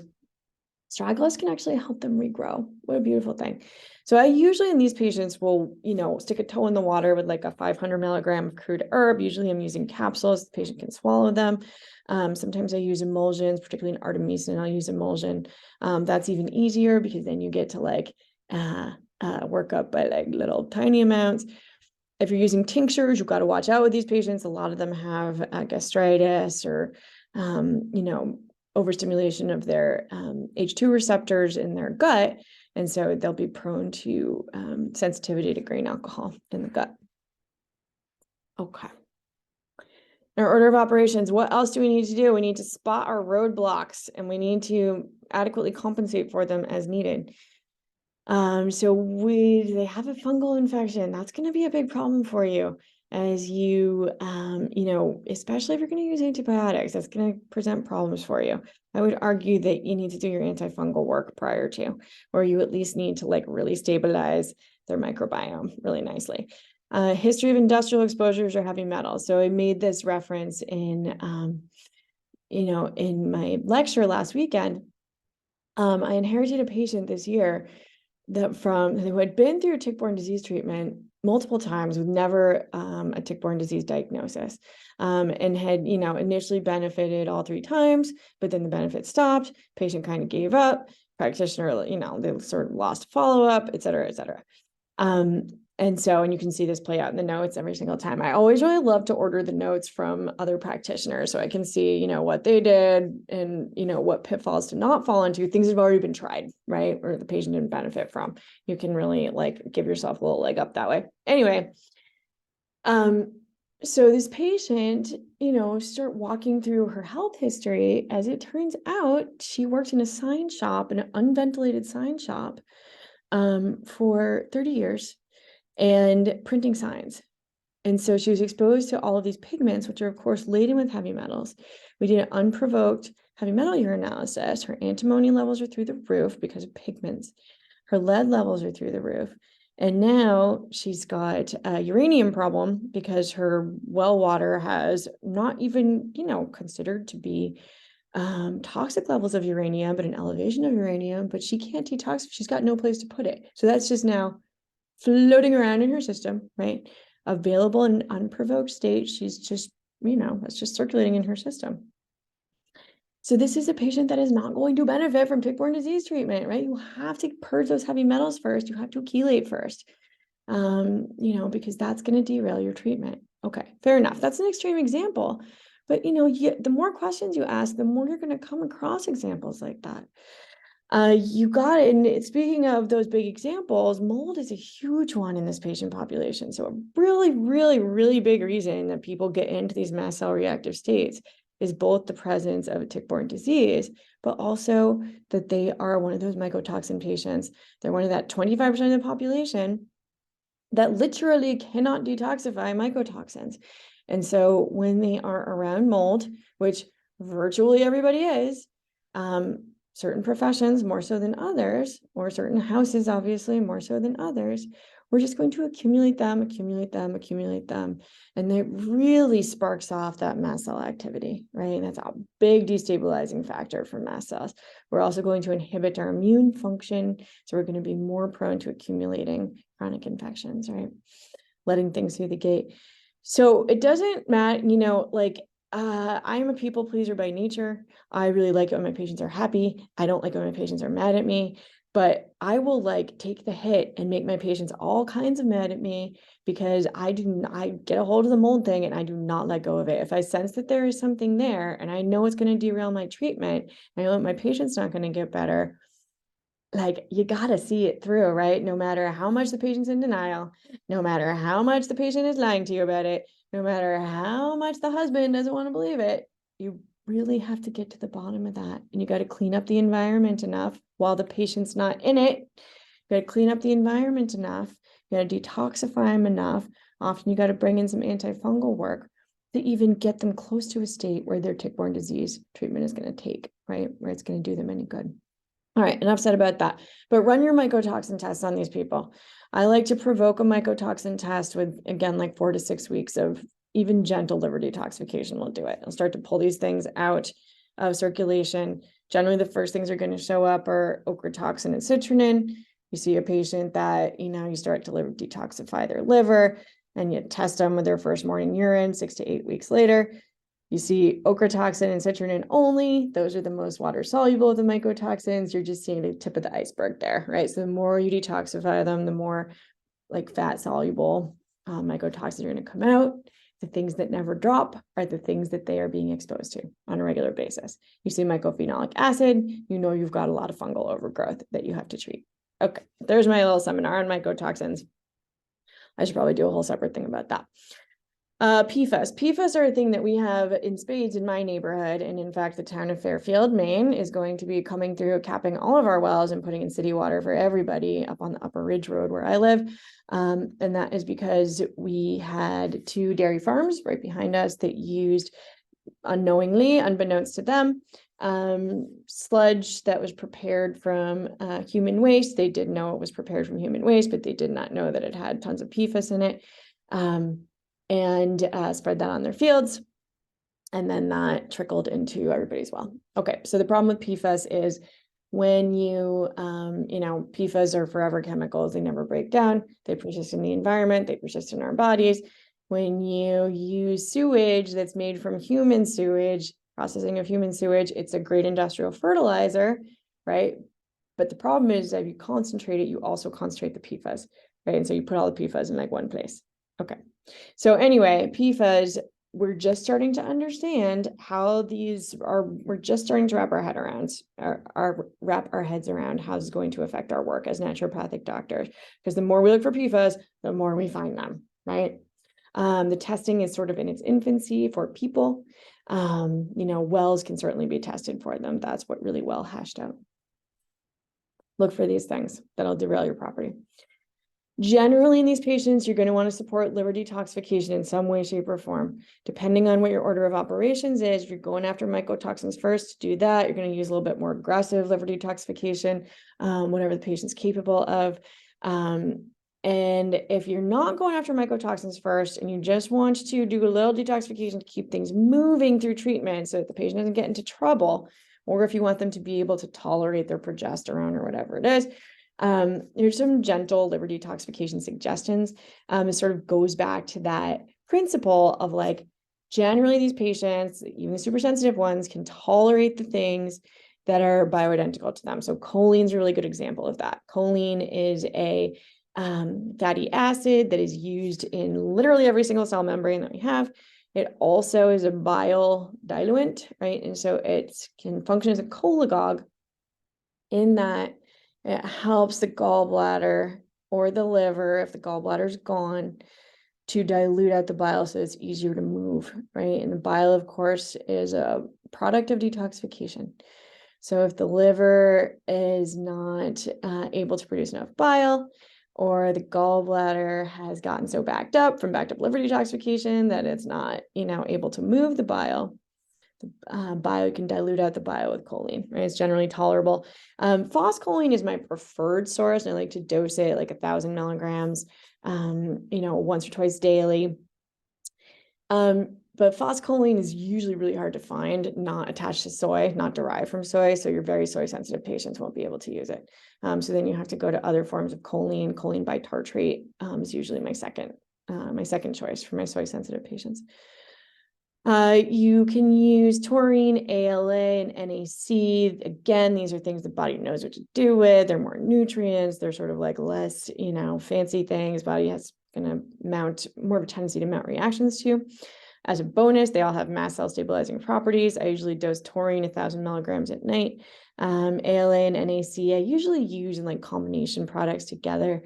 A couple hundred milligrams, a couple hundred times a day. Or sorry, a couple hundred milligrams, a couple times a day with food. Usually you're going to get a nice little bile provocation from this. So you want food there. Watch for aggravation. So if you just like stick a little toe in the water of liver detoxification and all of a sudden the patient's a hot mess, like you're up against a lot of liver toxicity, right? And so that's worth knowing in the patient that you're about to treat for tick-borne disease, right? It might interfere with your treatment. Sweating, simple but effective, right? You can turn that whole skin into a large amount of surface area for liver detoxification. You can take some of the burden off of your skin. You can take some of the burden off of your gut and your liver, which are usually under a lot of pressure anyway on these patients. Do not treat a constipated patient. You have to unconstipate them, right? Have to. And one can argue that like whatever way you unconstipate them is a good way. And I would say that that's true. Magnesium, flaxseed meal, psyllium husk, whatever it is that you like to use. But remember that a lot of the reason that these patients have gotten so sick generally is because of toxin exposure. And so if their liver detoxification pathways are backed up and they're not making enough bile to promote the motility that they need to run their bowel movements, make them happen appropriately, then like you're not really getting that motility reestablished, right? So obviously your hypothyroid patients, like, give them enough thyroid support that they're pooping, but you're not going to get all the deconstipating done with thyroid hormone and magnesium, right? Magnesium is an osmolyte. It will draw water into the intestine. It will make the patient have easier bowel movements because the bowel movement now has more water content. It's more bulky. It's not really solving the problem. So in an ideal scenario, you'll get your constipated patients pooping by detoxifying their liver. Okay. Ideal world. Now, what happens if they, if they develop loose stools? Then you add your binders so that you can suck up those toxins that you've now just dumped into the gut so that the gut's experiencing irritation, now wants to purge. Build detoxification strategies into your antimicrobial strategies. Love this, I love the formulas that are herbal, usually in nature, that sort of build in detoxification into them, right? So it's like one-stop shopping, right? If your patient's tolerant of herbs, like use those. Those are great formulas. So you want to determine the degree of mast cell stability techniques that are going to be necessary for the patient to tolerate treatment by like their observations of their own past tolerance of treatment or what you're observing in them at this point, right? So if a patient is reactive to like magnesium, trace minerals, fish oil, B12, blah, blah, blah, you've got to get a mast cell stabilizing therapy into that patient simply so that they can like start tolerating things, right? So that their immune system is not rejecting everything. Finessing is the name of the game. The touchier the immune system, the more it will have to be finessed. I love this verb, right? When it comes to mast cell stabilizers, the touchier the immune system, the more stuff that the patient has aggravating them, the harder it will be to work with mast cell stabilizers for you, right? Mast cell stabilizers are, and especially pharmaceutical mast cell stabilizers, imperfect tool. They're not going to solve everything. So your patients that have mast cell activation will come to you and be like, just give me the ketotifen. It's going to calm down my mast cells, make me feel all better. And, it probably will rein in some of their symptoms. But in an ideal world, you're really just calming them down enough so that now you can remove the things that are irritating their immune system that we're now calling mast cell activation, right? It's just kind of two sides of the same coin. Threading the needle for sensitive patients, working up slowly. These are concepts that, really necessitate that model of concierge care that I practice, right? Because as I'm working up mast cell stabilizers or titrating up mast cell stabilizers, I have to be in constant communication with the patient so that they can tell me if they've overshot the mark. I can tell them what to do, or if they want to keep titrating up, if that's indicated or not based on what they're experiencing. So in the best of scenario, mast cell stabilizers allow you better opportunity to work both sides of the equation, get in an antimicrobial treatment plan that'll be tolerable and effective. I made up this slide, ketotifen dosing strategies. It's, really only applicable if you're prescribing ketotifen. But there's some little like points in there, some little pearls in there. And I'll, that slide will be listed in the PowerPoint PDF. So if you have questions about that, feel free to reach out to me through my email. So if you're using antimicrobial strategies, if you're using antibiotics, you're going to back them up with herbs, right? Decrease, kind of hedge your bets that you're not going to cause a fungal infection or other types of infections to erupt while you're using your antibiotics. And, decrease the antibiotic resistance. That's a gimme. So if your patient's tolerant of herbs, give them herbs while you're using antibiotics. Make use of your biofilm disruptors, right? Particularly black cumin if they're tolerant of it. Because that will, as you expose biofilms, yes, you can get a little aggravation. You want to make sure the patient's nice and stable, but you also want to use biofilm disruptors to reduce the length of treatment that you have to be, treating these patients with antimicrobials. You have to protect the gut. Always, always, always protect the gut. Watch for fungal signs and C. diff. Keep the liver detoxification strategies in place that you avoid the tissue congestion. That'll prevent a lot of your Herxheimer reactions. And, monitor your patient frequently, right? Like patients don't have to be miserable when you're treating them for tick-borne disease. If they're aggravating, like back off a bit. Give them, this is not like a race to the finish as much as patients would like it to be. They're like, just, you get a positive test. They're like, treat me, kill it, kill it, kill it. But it's really not about that, right? It's not a race. And so encouraging this process of patience and working through things a little bit at a time, especially in your very sensitive patients, is like key, right? That coaching is key. So make sure your patient is always getting better, right? We'll tolerate a little, like a little downward, a little sideways, but generally the direction should be progressively up. And if your patient's not getting better after, like if you're not seeing signs of improvement within a couple weeks of treatment, they're not going to be all better. But you want to see signs of improvement within a couple weeks of treatment. You got to change your treatment plan somehow. Okay, cases. So I've been talking for a long time.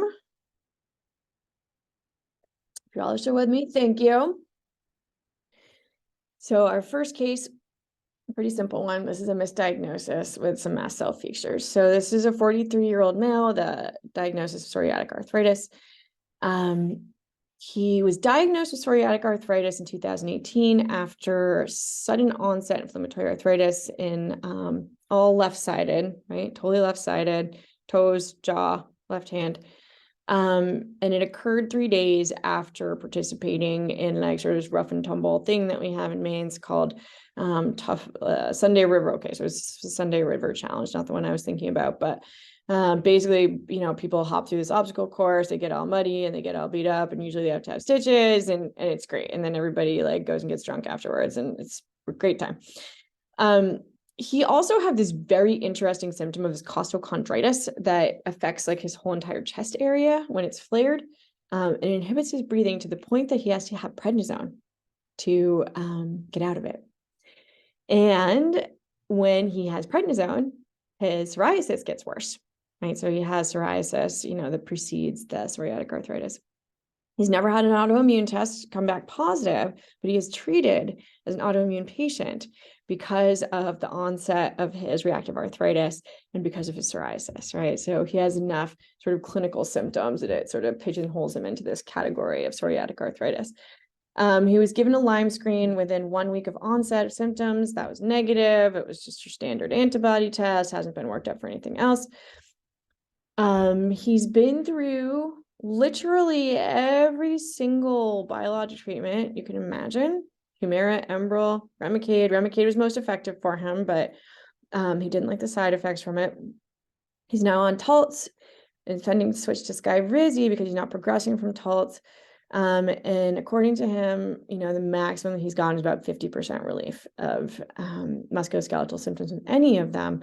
And he's been through 5 rheumatologists in 6 years, so no continuity of care. Every rheumatologist brings their favorite thing on, et cetera, et cetera. And like nobody ever wonders why he has no autoimmune markers, right? Okay. So the interesting things about this patient, sort of a little background here. His father has similar symptoms, inflammatory arthritis plus psoriasis without the autoimmune diagnosis. It tells you we've got a little genetic predisposition here.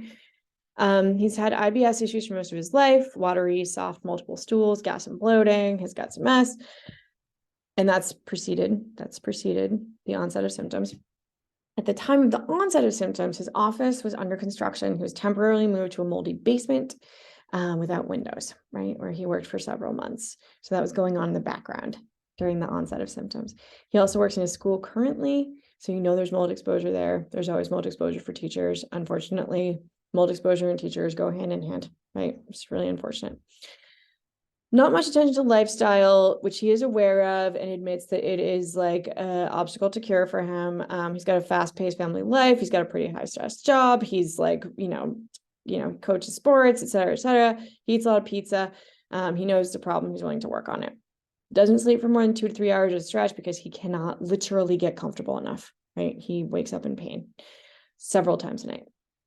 And he's got to like go get up, walk around, watch some TV. Like this guy is just used to being like totally sleep deprived all the time. He's overstimulated and anxious in the office. He's one of those patients that like just squirms around, like trying to get to a comfortable spot, which he can't. And he's like a little bit, he's a little aggressive, and you can tell like he's like physically uncomfortable. Like he's just like really uncomfortable in his skin. One thing that he really has going for him is like overall his life is pretty good. Like he's happy, he's got a supportive partner, he has a fulfilling career that he loves. He doesn't see himself as sick. He sees this as like a temporary setback that he's going to figure out, right? So you love those patients, the patients that have not shifted into the victim mode, the patients that don't think of themselves as sick. They think of them as temporarily sick. He hasn't mentally bought into his sickness. It's a good thing, good place to be psychologically. So thinking through his case, tick-borne disease is likely the most recent insult, but there are lots of other things going on in this case. His immune system is still mounting the initial response, so he's likely to give us good info with testing, sooner than later, right? We still have that infection on the surface. He's not super sensitive to medications. Like he's tried all the medications and, he has some side effects, but not terrible. He's generally been tolerant of them.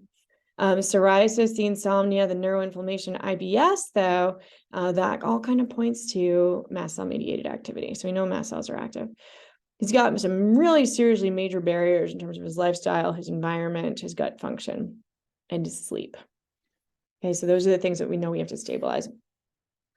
So initial goal is figure out how to stabilize the gut. Always in these patients that have like multiple bouts of like loose stools every day, and that's how it's been forever, try binders first, right? Whether it's cholestyramine or whether it's, a more classically oriented like combination binder that contains like activated charcoal and bentonite clay and some chitosan or whatever you like, fulvic acid, humic acid, put those in. That generally will go a long way, and it will be a proving ground to tell you if they've got a toxicity problem going on.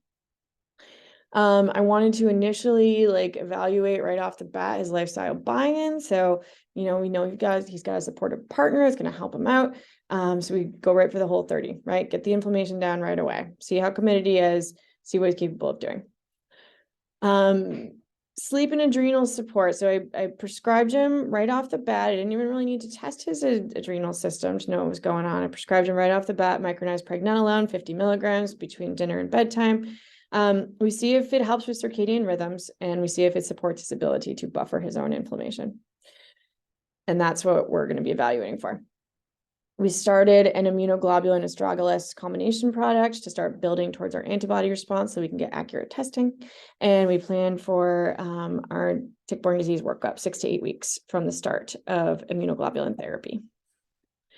And when he comes back, follow up, he switched biologic meds. So like his musculoskeletal picture is a little unclear, but overall he's feeling better than he has in years, right? So pain levels are much improved.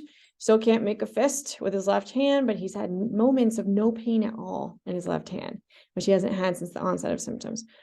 Psoriasis is 95% clear, which has never happened with a biologic medication before. He's sleeping well with 6 to 8 hour stretches at a time. Pregnenolone is suppressing nighttime cortisol, right? And so it's the immune system's calming down with the extra support, the extra cortisol production. He's able to now make more cortisol. His diarrhea is completely resolved. He's much less gassy. We don't know at this point if it's the combo, like if it's the binder that's pulling the weight there or the lifestyle change. We don't know, but we'll find out. He's rocking the whole 30. His wife's like got his back. She's helping him. They're like tag teaming the food prep. They got the kids involved. Like everybody's into it. It's like a beautiful thing, right? You love patients that just jump right into this like proactive thing. Demeanor is much more calm, like, and he's like expressing ideas that are very useful to me, articulating his symptoms very well, telling me exactly the information that I need to see, that I need to have. So that neuroinflammation has really dropped significantly, right? Probably because the pregnenolone, most likely because the pregnenolone. New info.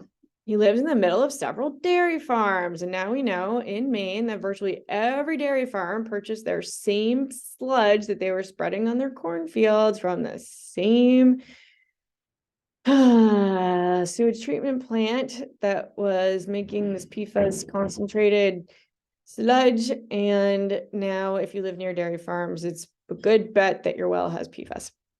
His well hasn't been tested yet. We want to know kind of like, was it the whole 30 or the binder that resolved the diarrhea, right? So, and that's an important implication, because if it's just the whole 30 switch, great, he can keep doing that.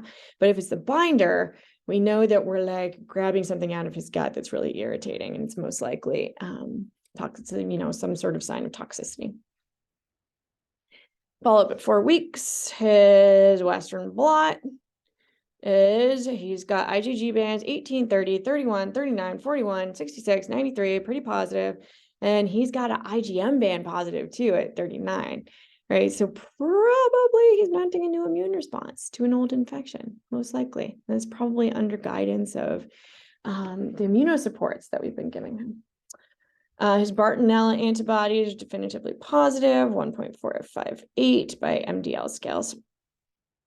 Pain patterns worsened the last 7 days, and we kind of like, tracked it down to, he was several weeks out from his last Skyrizi injection, so probably he's still pretty dependent on that medication.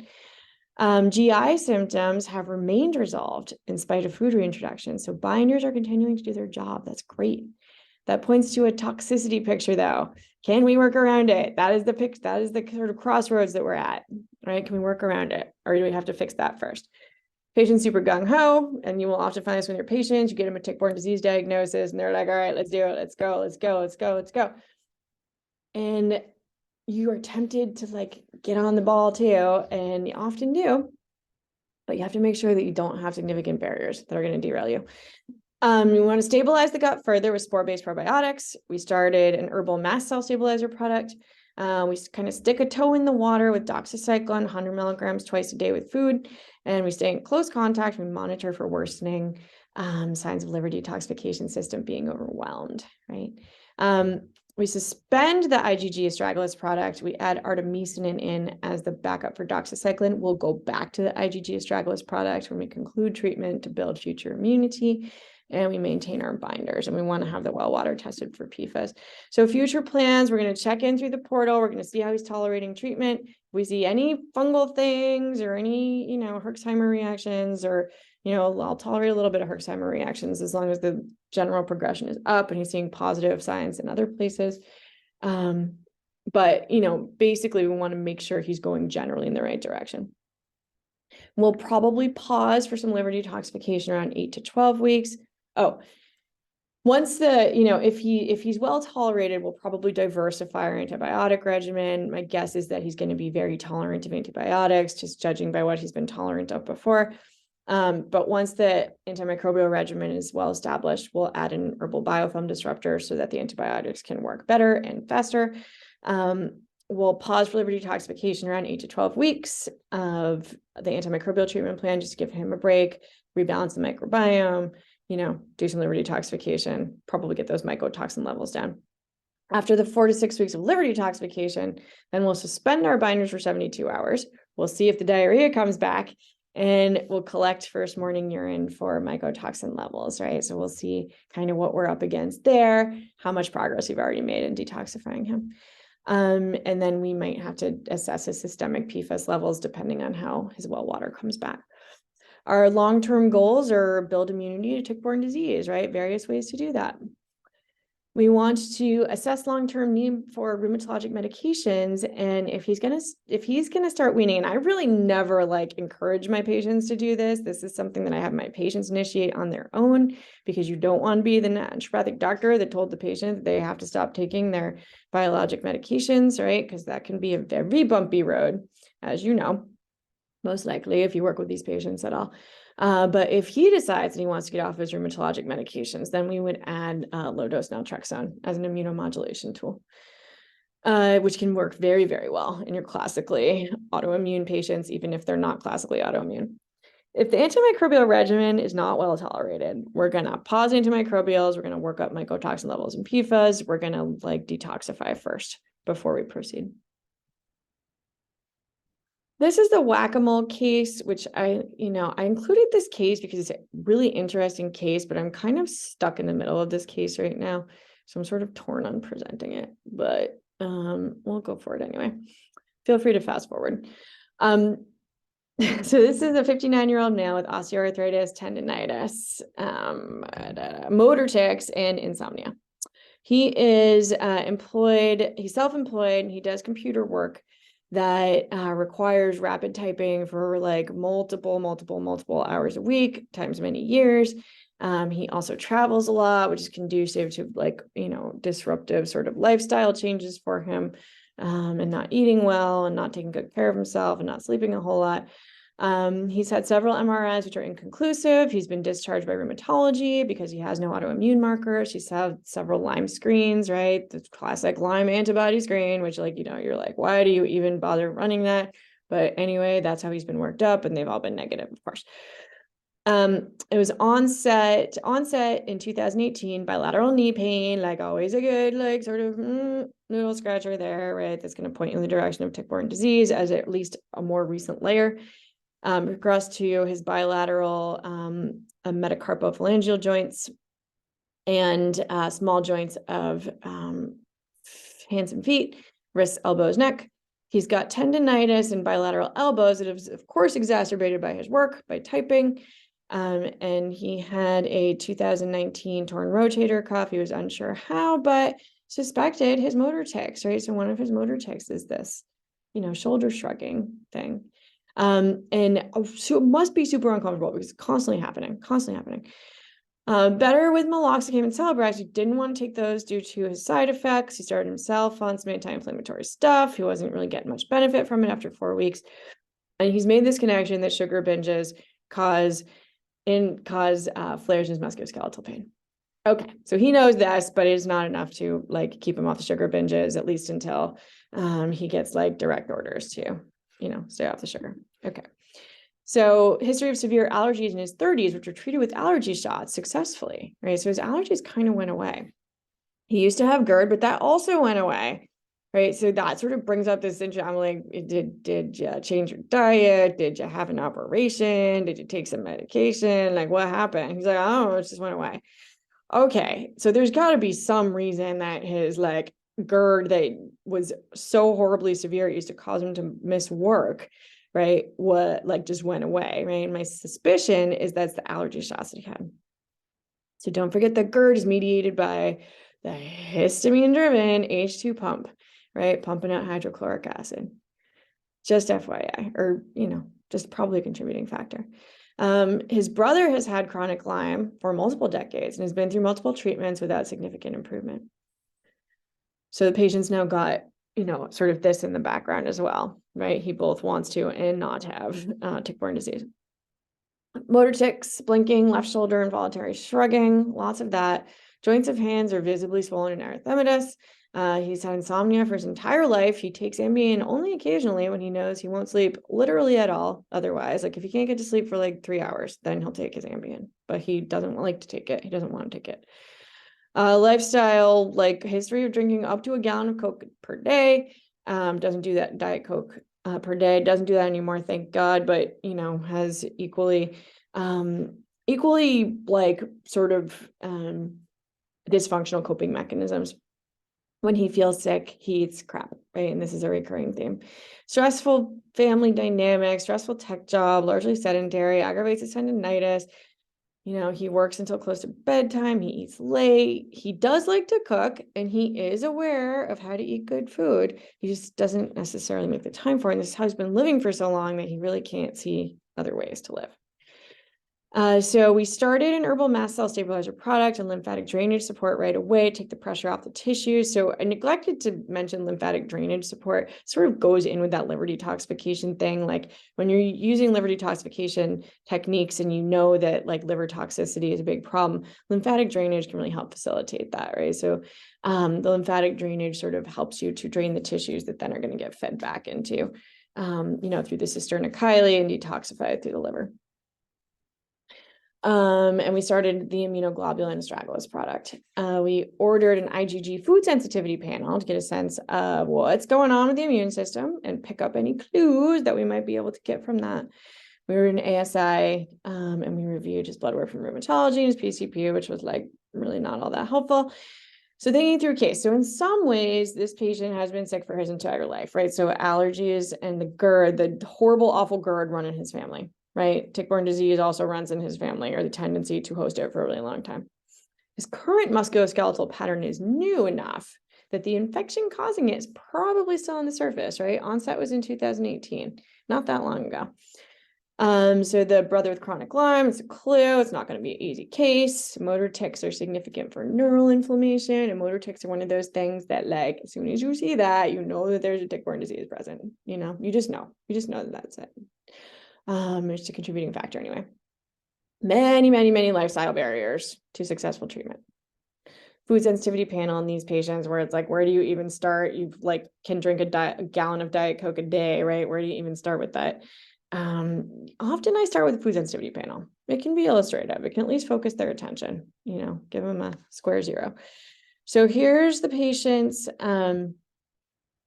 cortisol panel, daytime cortisol panel. He is making cortisol. It's a little high through the day.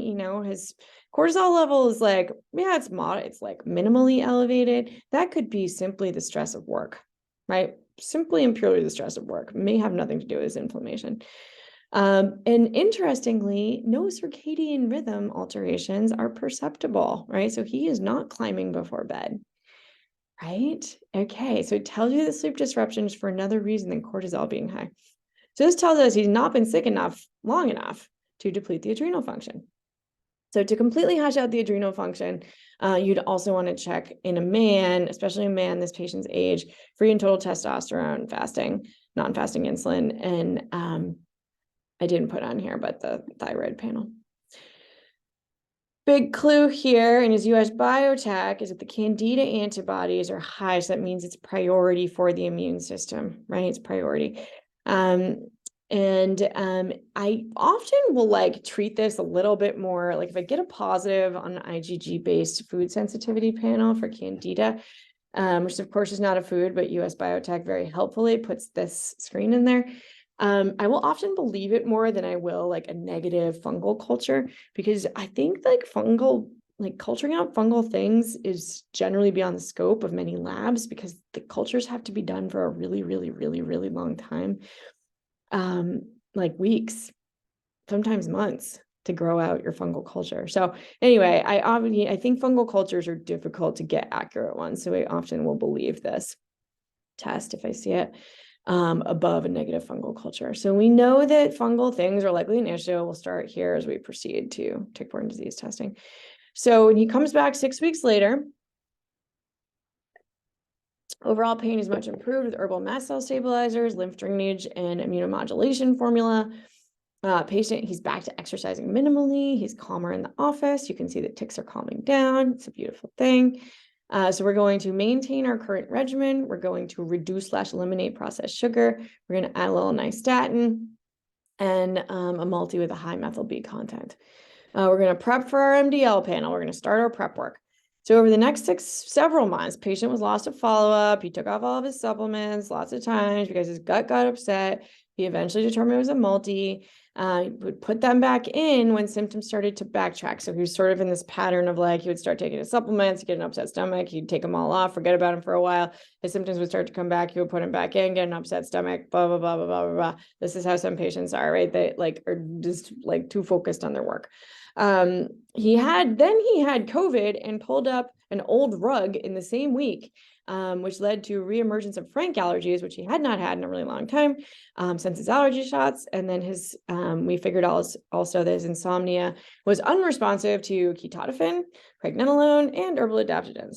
So his joint pain miraculously remained stable, basically stable through all of this, with periodic flares in his tendonitis, right? But that's sort of also has to do with his work. We finally keep him on an antibody product for long enough to obtain an MDL panel. And so the culmination of seeing the MDL panel come up, and also the patient, this was right during the time we were converting to our concierge plan, our concierge model of practice. Patient signed up for that concierge plan, and now he's committed, right? Because he is paying that monthly subscription. He's not going to dilly-dally anymore, right? He's like dialed in now, right? So he saw the positive MDL panel, and so now he believes me. Like, we've got a lot of stuff going on in your case, right? And now we start to have some answers that we can leverage to get us a good treatment plan in place, rather than just dilly-dallying. Joint pains remain calm. Tics are now returning. No bueno. Sleep remains terrible and untouched by any intervention other than Ambien. Are you ready to talk about lifestyle? Well, maybe. Okay. Western blot has 23, 39, 41, 58, 66 bands positive. Bartonella has a moderate equivocal IgG. He is super gung-ho about treatment because of his tics, and having observed his brother over the years, he does not want to end up like his brother. We agreed to a trial of doxycycline, keeping the herbal mast cell stabilizer, pregnenolone, B vitamins, magglycinate, and trace minerals to support the tissues, and adding biofilm disruptor 2 weeks into treatment. We agree he will make time to stay in touch and be in contact, and he has, right? So once he decided to commit, he has been committed. The lifestyle stuff, still a little dicey, but we're working on it. I was under the impression at this point that he was going to start a probiotic, but apparently I did not make that clear to him, or he did not understand it. Anyway, when he comes back 6 weeks later to check in on tick-borne disease treatment, he's happy. His pain levels are much lower. He's able to exercise again. The pain has been migratory and intense through treatment, right? So it moved around to new places, which he had not had before. And that is a sign that you've got things on the move, right? He did not share this with me because, of course, he didn't want me to take the antibiotic away. So the pain has resolved completely in the past 2 weeks. His tics are active, but the patient is calm. So we see a little tick activity, but the patient is generally calm, so that's a good sign. Sleep remains terrible. And then like 5 minutes before the end of the visit, he's like, oh, by the way, I have this rash now. And it's, I come to find out recently, like it looked like a fungal rash to me, but there's some indication that it was actually pityriasis rosea that emerged during treatment. Who knows? It hasn't been super responsive to fungal things, so maybe it is pityriasis rosea, but not a whole lot. I don't really know that condition super well, so I'm not really educated enough to speak on it. But regardless of what's causing that rash to emerge and spread, which it has continued to do, we're now playing whack-a-mole with something else, right? There's some other immune process that got kicked up here, likely due to another infection that is running parallel to his tick-borne disease that is now emerging, right? And like my least favorite thing is playing whack-a-mole with patients. Like, I hate to be treating one infection just to see other infections popping up. Really hate that. And so I like kick myself in the butt when I do this to a patient, even if they're happy with their progression, because now we've created like this whole other set of problems that we have to solve. So we pulled the doxy, we added a high CFU probiotic, we restarted nystatin, and we added diflucan 200 milligrams once weekly. And we want to put on the liver detox support. We want to make sure he's using his mast cell stabilizer. We keep some sublingual B vitamins, some magglycinate, some trace minerals. The rash continues to spread. Patient can't tolerate probiotics at all. He gets diarrhea, he gets bloating, he gets GERD. So the immune reaction was too quick for the probiotics to be like colonizing inappropriately, like they will for some people. So probably that's an immune reaction. Probably that's the immune system getting mad about new bacteria, even if they're friendly bacteria. I finally acknowledged my first instinct and order a GI map. So we're waiting on this now. Patient's in a hold pattern with maintenance regimen. He's using a topical antifungal product, and I actually just heard from him today that topical antifungal product is like sort of working, sort of not. He has also developed a pilonidal cyst now, and he's took himself to the emergency room while he was traveling because of the pilonidal cyst. They diagnosed the rash as pityriasis rosea. We started him on prednisone. So it'll be approved. He's unsure if the prednisone is helping yet or not. It's taper over, I think, 2 weeks. He's unsure if it's helping or not. He still is feeling pretty crappy, systemic wise. Oh, he also was traveling and got some sort of virus, and it sort of made all of his allergy symptoms come back. Like, this patient is just all over the place. And tick-borne disease is playing a role, but it is not treating it is not getting us anywhere except for maybe less pain, but it's creating more problems, right? So I sort of allowed myself to get carried away with the momentum of this case, getting this result, and I really should have been focusing more on calming his immune system down. More comprehensive antimicrobial treatment strategy probably would have been a better idea in this patient. So now I have to go back and fix all these problems that I created. And luckily the patient's happy because he feels like we're dialed in and that we're making progress. I just don't love it when patients get all complicated like this, right? And have these exacerbations, because you're really in danger of making the wrong moves at this point. So likely what we'll do is we'll bring him back in sooner than later. We'll kind of dial back the antifungals. I don't think that's not helping. And we'll see what the GI map says. We probably will work up his mycotoxin levels, and we'll probably get a more comprehensive herbal antimicrobial treatment plan, and probably bring back in the immunoglobulin support, the astragalus, get that infection fighting side of the immune system on board with us. And we know we're going to have to delve deeper, right, into other things.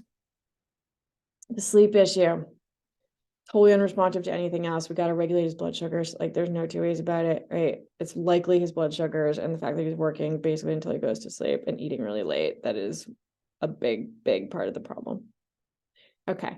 And also an important lesson from this case, the majority of his musculoskeletal pain improved prior to starting antibiotics. Go figure. Really what he needed was the lymphatic drainage, herbal mast cell stabilizer, and the astragalus immunoglobulin product. That's what did the majority of the work, right? So anyway, jury's still out on this one. It's a confusing case. All right, the lifer. So the lifer is one of my favorite patients in the whole entire world. Just the sweetest patient that you just, the patients that are appreciative of you, you're appreciative of them, somehow through all their years of being sick have not managed to get into, an angry, resentful, trust issue state. And, one of those patients that you really just want to see do better, go better, achieve the quality of life that they want. But it's just there's so many traps around every corner, very, very, very sensitive, aggravates very, very, very easily, to the point that you got to pull treatment sooner than later, right? So anyway, this patient, 40-year-old female with tick-borne disease recurrence recently, and a whole lot of genetic stuff. She's been my patient for 8 years. She's currently 40 and has just had a recurrence of tick-borne disease. And so I'll give you that timeline here. Most members of her biologic family have been my patients, right? So I've gotten to treat a lot of her biologic family. So I've been able to see these themes hash out again and again and again. A lot of them around this interaction between tick-borne disease and particularly Bartonella and mast cell activation. she's the only one really in her whole entire family who's committed to doing the work of self-care, and one could argue that that's because she has suffered the most, and so she's had to learn these adaptive behaviors, right, to mitigate the controllable aspects of her inflammation. Her adolescent daughter was diagnosed with severe Hashimoto's in childhood, like antibodies up in like the thousands for each, the thyroglobulin antibodies and the antiperoxidase antibodies consistently every time you test them, through the roof. Chronic migraines, anxiety. I diagnosed her with Borrelia and Bartonella, and she responded really well to treatment with herbs only. And now she's doing really well at college. So that was a good, good success story there.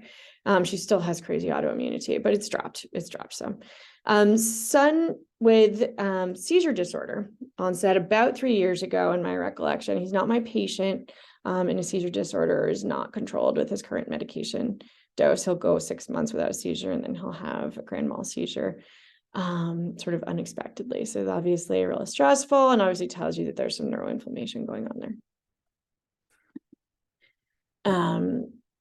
Personal medical history. 6 years ago, at 26 years old, when I'm collecting her in her first appointment 8 years ago, she started having a lot of brain fog, challenges with word recall, led to anxiety and depression. She was, of course, diagnosed with ADD. How many of your patients are like, I have ADD? What should I do about that? Right? And it's not ADD, it's neuroinflammation. She's treated for stimulants for a month, didn't have any improvement. Her daughter had recently been diagnosed with Hashimoto's, and she started researching, and she requested a full thyroid panel from her PCP. She was diagnosed with Hashimoto's at that point, sent to the endocrinologist. She had currently been taking 50 micrograms of Synthroid that had recently been decreased because of heart palpitations, which is like a recurring theme for this patient, to 50 from 75. And she was like tired, super fatigued all the time. Menses always been heavy with short cycles, never longer than 20-25 days apart, loose stools every bowel movement, she can never remember. 2 children that are 10 and 13 at the time of her initial presentation. She had excessive blood loss due to, I believe, placental abruption with the oldest, and then she had shingles soon after, and then after the birth of her youngest, she had fulminant appendicitis. So a lot of birth traumas here, a lot of stuff going on that really would have taken a big chunk out of her adrenal function. Her menses have always been heavy. We said that. She has struggled with anemia forever, loose stools, brain fog, word recall, pain in her shoulders when stressed, pain in bilateral feet, sciatic pain at her menses. That's a common symptom. Rapid heart rate frequently, and with this patient, like so easy to trigger the cardiac stuff, the arrhythmias. Anxiety, she's had an anxiety due to starting a new job that has really freaking horrible hours. Like she's got to be at work at like, something ridiculous like 4 a.m. And it's like a really intense job on her feet. She works really, really hard. She generally has a peaceful, supportive home environment, some troubles with her kids and their illnesses, but, she has a good husband, supportive partnership. She's surrounded by family. She really loves her family, really tight with her family, good bonds, good friends, et cetera, et cetera. She has a chronic eye twitch and variably itchy armpits. What does that tell you? That tells you about fungal things, right? Always, always, always, always. Oh, and the chronic eye twitch tells you about not enough minerals, probably because she's pooping them all out. Here's her labs. She was a little bit anemic. Her estradiol was low normal. Her progesterone levels were severely depressed. She basically didn't have any. So it tells you that all of her precursors are going into what? Cortisol. Vitamin D was kind of low. Thyroid panel looked okay. Not too much autoimmunity to speak of. She also had, a lot of history of Epstein-Barr virus, antibody manufacturing. Western blot bands were Western blot IgG 93, 90, 93, 66, 41, 23, 18, bands positive for positive test. CMV was high. Candida was high. This was back when I used to work patients up for, basically everything. They don't do that anymore. But anyway, based on this, we start bioidentical progesterone cream. She is immediately intolerant. So bioidentical progesterone cream, I don't use that anymore, but back when I did, if a patient reacts to that, they're absorbing very little of it. Bioidentical progesterone cream is very poorly absorbed. Their liver toxicity is like were really high because they're not tolerating it at all. They can't conjugate it. They can't keep it moving. It's just accumulating. We started well-absorbed iron, vitamin D. We started comprehensive immune support product that you probably all know and love. It's a huge tablet that burns and burns and burns, but it works great if the patients can swallow it. Excellent for viral stuff. It's what I used to use if I found like a viral and tick-borne stuff together. We order a GI map, see what else is there. We got Giardia, we got B. hominis, we got Dinospora fragilis, we got Candida. We have almost no secretory IgA. All right, so gut's immune system is really tired. Gut's immune system is not fighting anything off. We have three, not one, not two, but three parasites. We also have Candida.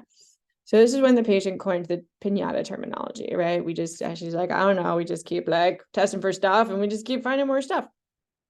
She's got good spirits about it. So we start treating the gut with antiparasitic herbs, biofilm disruptors. Promptly, her Lyme symptoms flare. Her diarrhea becomes worse. And what do we know from this? It's too much for a depleted system. She doesn't have the adrenal function to buffer this sort of treatment. So we know we've got to go more slowly. I was much more inexperienced than I am now with these sort of like multi-system chronic inflammation patients. It was too big, too much, too fast. Over the next several years, we see literally no benefit from herbal treatments of her clinical symptoms. And so we attempt to, of her gut symptoms, we attempt to treat Lyme with antibiotics though her pain levels improve, she develops C. diff, which we only know because we happen to do a follow-up test. Her symptoms were no different. So this is a patient that can have as many parasitic infections as she pleases.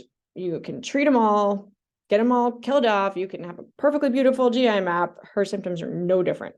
Stools never solidify, right? This is one of the patients that really started to encourage me to look into like, what else is there besides infections? We eradicate all the infections, nothing changes. We add T3 to her T4 supplementation, working up from 5 to 15 micrograms. She benefits enormously from this, probably because it's doing some mitochondrial support for her. Really helped her energy, really helped her mental clarity. Eventually, she goes to desiccated thyroid. She feels best on a combo glandular product, one of the ones that you can just buy from like Full Script or Emerson, that is like a little adrenal, a little, lymphatic, a little immune gland support. It's got a little thymus, a little spleen, et cetera, and then a little bit of desiccated thyroid, bovine thyroid. We give her some methylated B12 folate based on her MTHFR mutations. Back at this time, I was doing a lot of MTHFR stuff. She immediately develops like crippling anxiety, like she wanted to be hospitalized, like it was awful. And that was from like 1,000 micrograms of, methylfolate. Totally intolerant. So that tells you that she was immediately methylating all of the histamine in her system, making it impossible for her to excrete, right? So tons of neuroinflammation popping up. We battle sugar demons. She is like really super into sugar, and it's a demon. And it's because yeast makes her crave sugar, right? It's a big problem for her. She changes jobs from one that required early waking and was quite stressful to one that she loves. Now she has very little stress. That was a really good move for her. We bring in herbal mast cell stabilizers, and this is really what gets her to her new normal, right? So we had this history of like treating all the infections, no difference. We bring in mast cell stabilizers. That gets her to a stable baseline. So at least she now sort of knows what to expect. Her health becomes a lot more predictable. We never lengthen the cycles or solidify the stools, but she's got less pain. Her mood is good. Her energy levels are up. She gets sick less frequently, less like opportunistic infections. Things are like going decently well. She gets her kids through, school and stuff. But at some point, she's like, hey, we should go check my food sensitivity test. I haven't had that done since I used to work with, before she came to me, she was working with women to women. She was like, we should just update that. Okay, so we pull this on her. Wow. So here's the thing. Is she really allergic to all these foods? Probably not. She's just making a lot of inappropriate reactions, right? So the immune system is just mad about everything, right? If you were to run an environmental like pollen panel on her that was IgG mediated, you probably see everything high too. She's just easily triggered, right? So this is a difficult thing to work around. She's allergic to like everything, right? It's very difficult for these patients. And this is a patient that takes her nutrition very seriously. Like she knows what to eat and she knows what not to eat. She goes off the rails with sugar sometimes, but she tries really hard. So, when you see a US biotech like this, the patient is not really allergic to all those foods. Their immune system is just way overly active. And this is the picture of a mast cell active patient. So we finally arrive at equilibrium, a beautiful, nice equilibrium. And then whammo bammo. Over the summer and fall, this past summer and fall, patient began to complain of debilitating joint pain in her spine, down her back, her shoulders. At the same time, she had flaring gut symptoms with excessive diarrhea, itching armpits, returned, which she had not had in years. Combination of factors. She had just dropped off her daughter at a college in Mass and was concerned about how her daughter would do 3 hours away. She had acted in a play in a very moldy theater. She had gone on a camping vacation in the woods, all prior to this. Fall and winter, as we are prepping for testing with the immunoglobulin astragalus product that I like to use, she complains of ligamentous laxity, right? She's going into like an EDS type pattern, has to start sleeping sitting up so that her spine feels like it's staying together, right? That's terrible feeling. She's using a Bartonella, like through all of this, we're treating, she's using a Bartonella borrelia support tincture through all of this. It's doing like precisely nothing. So and the reason we're not treating more aggressively is because like I am gun shy of heavy duty antimicrobials for this patient. And I don't want to start treatment until I have a tick-borne disease panel so that I know that I can target my treatment appropriately. So we start a trial as we're waiting to test her. We start a trial of titrating doses of ketotifen. We start with 0.25 milligrams at dinner. We're working up weekly to 1 milligram. Surprise, surprise, her pain starts to calm down until she runs out of ketotifen. If you're using ketotifen, don't let your patients run out of ketotifen, because while they're waiting for the compounding pharmacy to get it to them, they will have a recurrence of their symptoms, and it will be much more difficult for them to titrate up. And they'll be sad. When she restarts, we increase the dose to 1.5 milligrams and then 2 milligrams. She does fine. She only feels benefit. She has her first ever normal length menses. This is like serious. I've been working with this patient for 8 years. She has, for her whole entire life, never had normal length menses. First one. We begin tick-borne disease treatment. So her MDL panel, Western blot with bands 30, 31, 34, 41. Bartonella is high equivocal. Given the daughter's history, likely, we probably had transmission in utero. Second is likely the most significant. Probably Bartonella is more significant. Is this a new infection? Is it a new reaction to an old infection? Either way, the immune system has to be managed and the tick-borne disease has to be treated, both. So we stick a toe in the water with the zithromycin, 250 milligrams once daily, with gut very well protected with spore-based probiotics. She will also maintain the ketotifen, 2 milligrams at bedtime, berberine, artemisia interchangeably, 1,000 milligrams of each once daily, whichever one she's using.